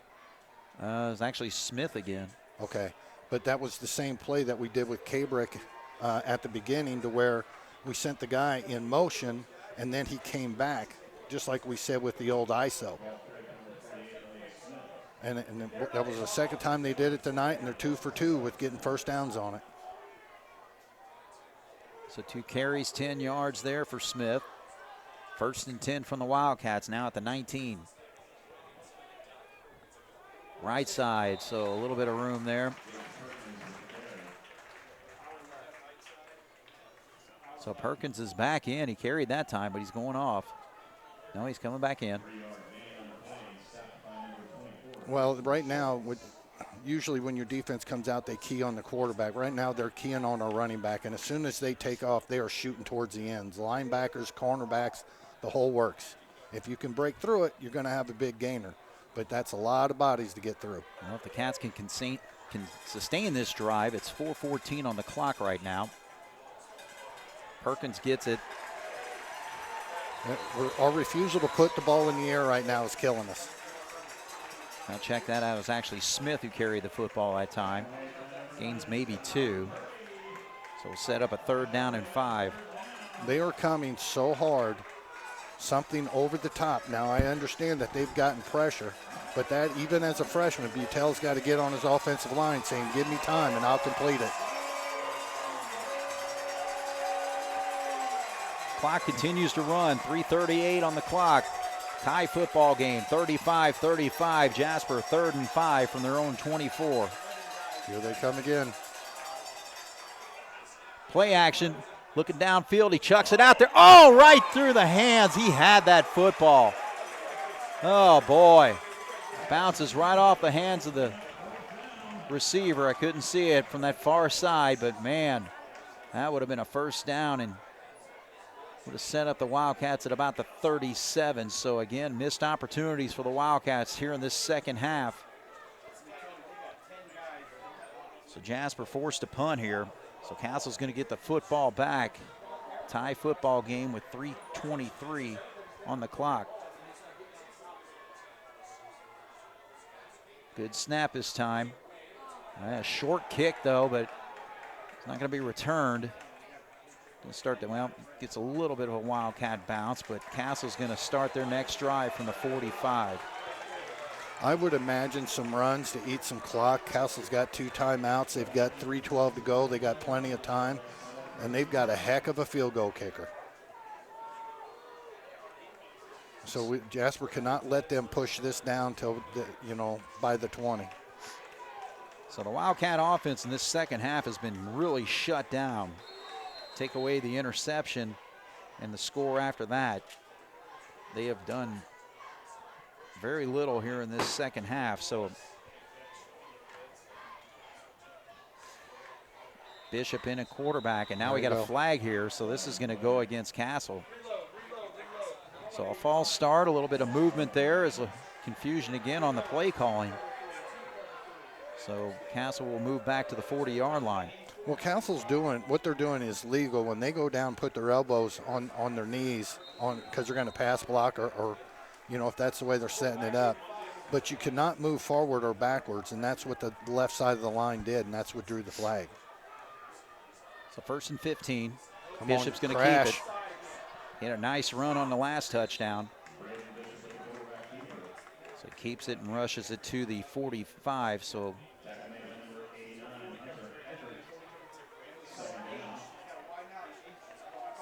picks up a little there. Well, it's pretty impressive that Eckert got the tackle because that was to the near side, and he's the defensive end on the far side. Nice job of flying over the field. They got 2nd down and 11 here from the 45. They got a deep out. We do not have it protected. Play clock down to 6. Gordon back in at quarterback. Chucks it out here. It's just a screen to Eigner. Eigner turns upfield.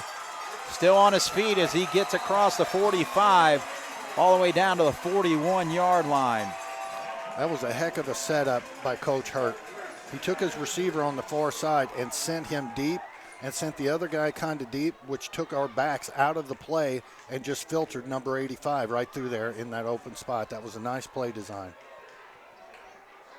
Play goes for 13 yards. 1st and 10 for the Castle Knights. They have been rolling this 2nd half. Have a chance to take the lead. Throws to Eigner again. Good job there. Atkins comes right up, and he may have lost a yard on the play. Nice job. Reading it and reacting. The rest of the white shirts should take a lead from Atkins right there, attack. Clock at 1:42, 1:41, and it is moving. Well, they have 2 timeouts. They're just looking to get down to about the 20-yard line, bring in their field goal kicker. All right, so 2nd down and 10. No gain on that pass play. Down to 128, 127. Gordon going to give it to McCool on the right side. He's got an opening. Gets it down to the 35. So he'll pick up 6 on that run. Well, this is without question 4-down territory, so we have to keep them to little to no gain. Now they're bringing in Bishop. Bishop is well known throughout this game to get that ball and hit the end quick. Man, they're really letting this clock run. It's down to 57 seconds. Yeah, they're not worried about it. They keep watching the play clock, keep running it down. I mean, the main thing, though, I don't think Quinn has the toe to get it this far out. No, but this is what they're looking for. Oh, big time sack by the Jasper Wildcats. Wallace all over it. So number 32, Will Wallace, got in the backfield and just brought him down instantly, just what the Wildcats needed here. And it looks like Castle's going to settle into taking this down. Yeah, it's like the play in the game clock difference of about 2 seconds, so they're pretty well going to take this to overtime. Yeah, they're going to take it down, call a timeout, go for something big. If they don't complete it, get it in the end zone, hopefully they get a flag, and then they're within field goal range because they have 2 timeouts. They can do this, run it down to even, half a second and call timeout, and that's all they'll need, and the ball will go through the goalpost with time expired. But nice job by Wallace, way to come up big when Jasper needed them. All right, we'll take a quick break here. 18 seconds on the clock. Tie football game. When we come back, it's 4th and 14 here on 18 WJTS. We'll see what Castle's got up their sleeve here. After the timeout, they got 1 timeout left. 18 seconds on the clock. It's 4th and 14. We'll see if they go for field position for maybe a better. Oh, now Jasper needs the timeout. Yeah, that came from Coach Selton right off the bat. Right, we can hear him up here in the press box. They're right over to our right. And I think the defense just didn't set up well there. But, yeah, Bob, let's talk about the scenarios here. Again, 4th and 14, 18 seconds to go. You got a timeout. So, really, if they just get in the area of around the 30, 20 or so, you can go ahead and set up for the field goal at that particular point. So, even just getting a first down is really a good play for Castle here. Well, absolutely. That's why Coach Hurd had saved his 1 timeout. The extra point that Quinn kicked earlier would have been easily good from 35. So, if you're asking me, I think they're going to do the same play that's been killing us on the pass, the little 5-7 and to the corner. Now, that's going to put them about the 30, so you can kind of guess that they're going to extend this to probably a 9 and a 10 and a flag out. Jasper, the big thing that they can't do is try to take the big risk and get the interception and let them score. That happened against Harrison against us. Well, one thing I'm kind of surprised is that Quinn's not over here warming up to kick. She's just over here on the sideline. Well, I'd have her kicking in that net nonstop. Yeah. Get ready for a big one. All right, so Gordon's in a quarterback here. 4th and 14. Big play here for the Cats to try to force overtime. We're going to bring pressure. Trying to get Jasper to jump off. They don't fall for it. Gordon's going to flush out of the pocket. Now he's coming back the other way. Still on his feet. Gets across the 40. He's going to get the first down yardage and more. He gets us all the way to the 20. Jasper had him 15 yards back behind the line of scrimmage, and he scampers all the way to the 20-yard line. Wow. And 4.5 seconds on the clock, so now. You know they're sending Quinn in. Because this is going to, where she snaps it. This would be her long. Because they moved the ball back, 4 yards? 5 yards to snap it. So that would put it about the 25. Add another 10, so it'd be about her length. She got a 34 this year. So about a 25-yard run there. Unbelievable, because, again, he was pushed back about 15 yards. So, man, I tell you what, that's your opportunity right there. Yeah, if we bring him down, they got to burn that last time out and then just do a Hail Mary. But that right there is just, you just cannot let that happen.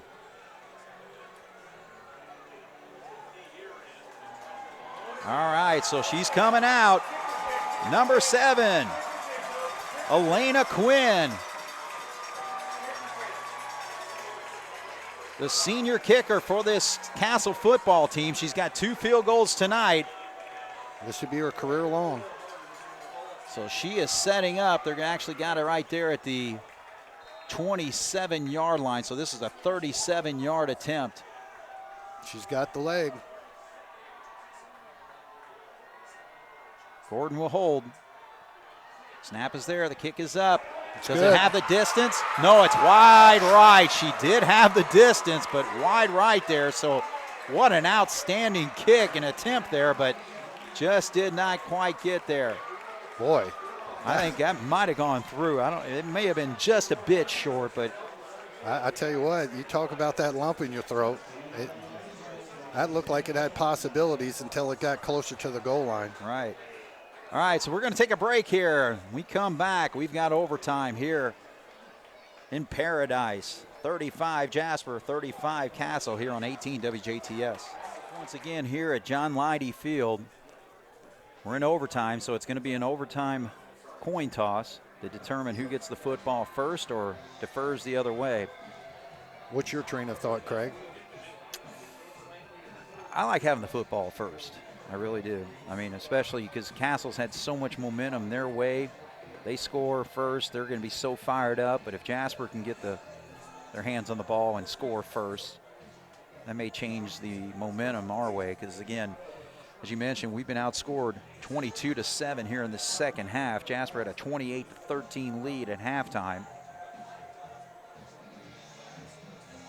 Yeah, I'm kind of on the other side of that rule of thumb. I like to see what we have to do, but Yeah, you know what? Point too. Yep. It's got a Jasper deferred it, so we're taking defense first. All right, so they're actually going to go to the south end of the football field.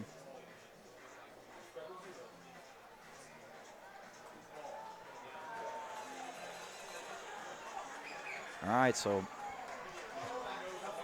Jasper decides to go out on defense first. So this is going to be a huge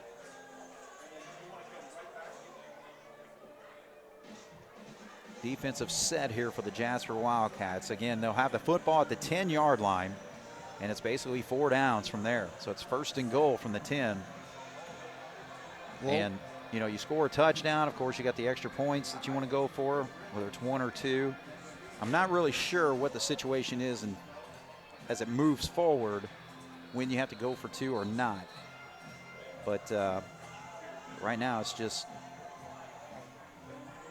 Castle versus Jasper from the 10. Yeah, it's always a battle when these two get together. And I'm telling you right now, well, they got 14 in there. He's been really good at hitting that little 7-8 yard into the middle. Yeah, I think the key player in this set right here is number 85, Weston Iger. Yeah, that's a good call. All right, so the Cat defense put to the test to start this overtime. Gordon's under center, high backfield. They're going to go to McCool, it looks like, first play. And, boy, he had a head of steam there, but was stopped at about the 6, so he gains 4 on that play. Well, the old saying from the old coaches, you can give them 9.9 yards. That's it. So, it doesn't matter what they do as long as Jasper can stay strong and keep them from breaking that plane. Yeah, we need to get some stops here. Because, again, we really like to force them to kick a field goal. Actually, it's a quarterback sneak. Gordon straight up.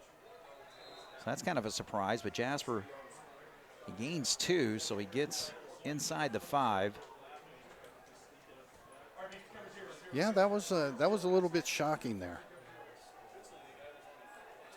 I think we're trying to catch Jasper off guard there.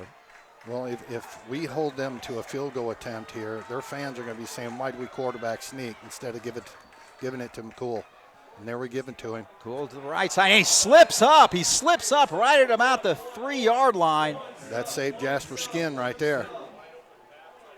But he came down. Actually, they're going to spot it at the 1. So this puts Castle.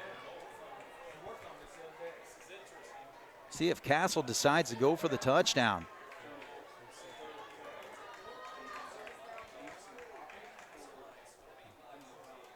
Yeah, if this is not perfectly set up, I can't imagine Coach Hurt's not going to run out there, but looks like this is what they're going to do. All right, so this is a big play here. 4th and goal from the 1 in the first overtime session. Fumble the football! But did they recover recover in the end zone? I Yes, they believe did. so. Oh, boy. But- Was he down? I think that's what they're talking about. Because the side judge over here is saying he may have been down at the 1-yard line. Oh, that'd be a big call. Castle. That's is what they're yelling at him. discussing right now. No, they're calling it a touchdown. Yeah, of course they are. Oh, boy, oh, boy. So Castle fumbles the football in the backfield as McCoy was making a move, and they were able to recover right in the end zone for the touchdown. So Castle goes for it on 4th and 1. Well, you know, a wise man once said, I'd rather be lucky than good.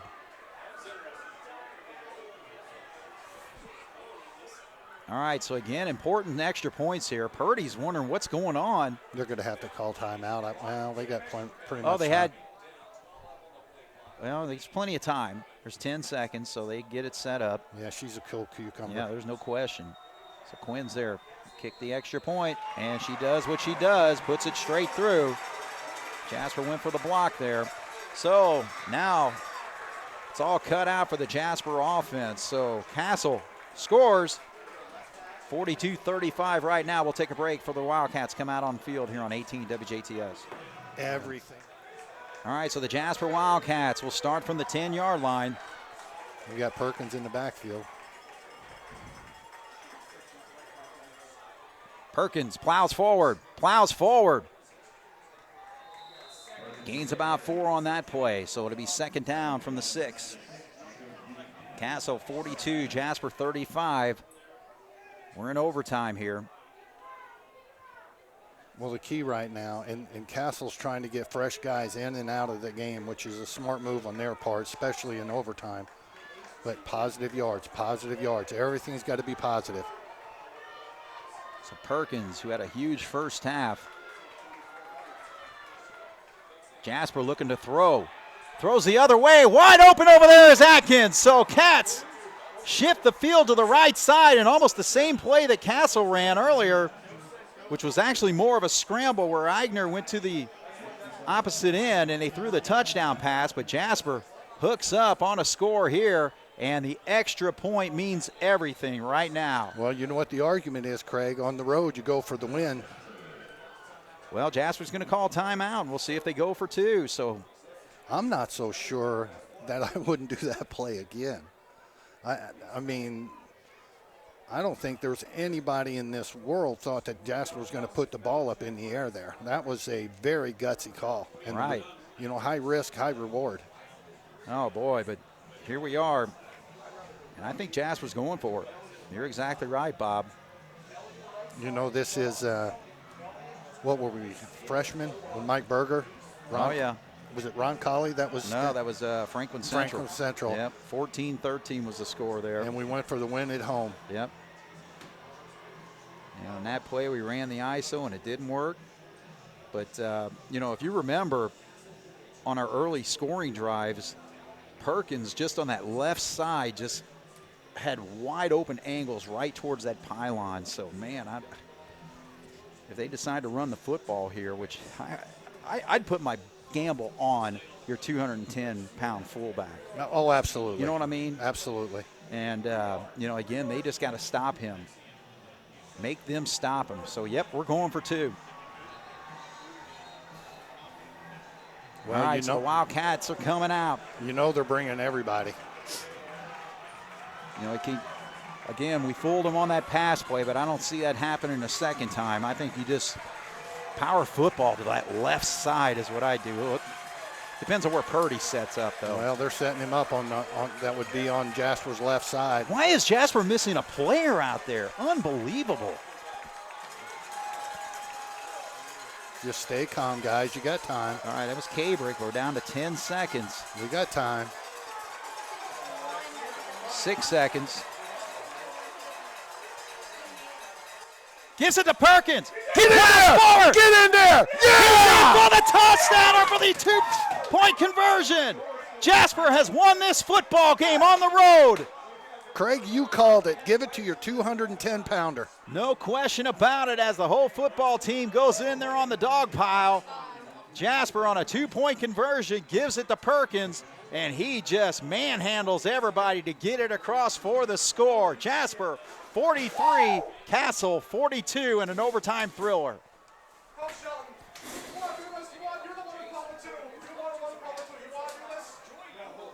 Big time score there for the Wildcats. First of all on the pass play, so outstanding calls by the coaching staff on these play selections. First for the touchdown and then for the 2-point conversion. Bob, what a game.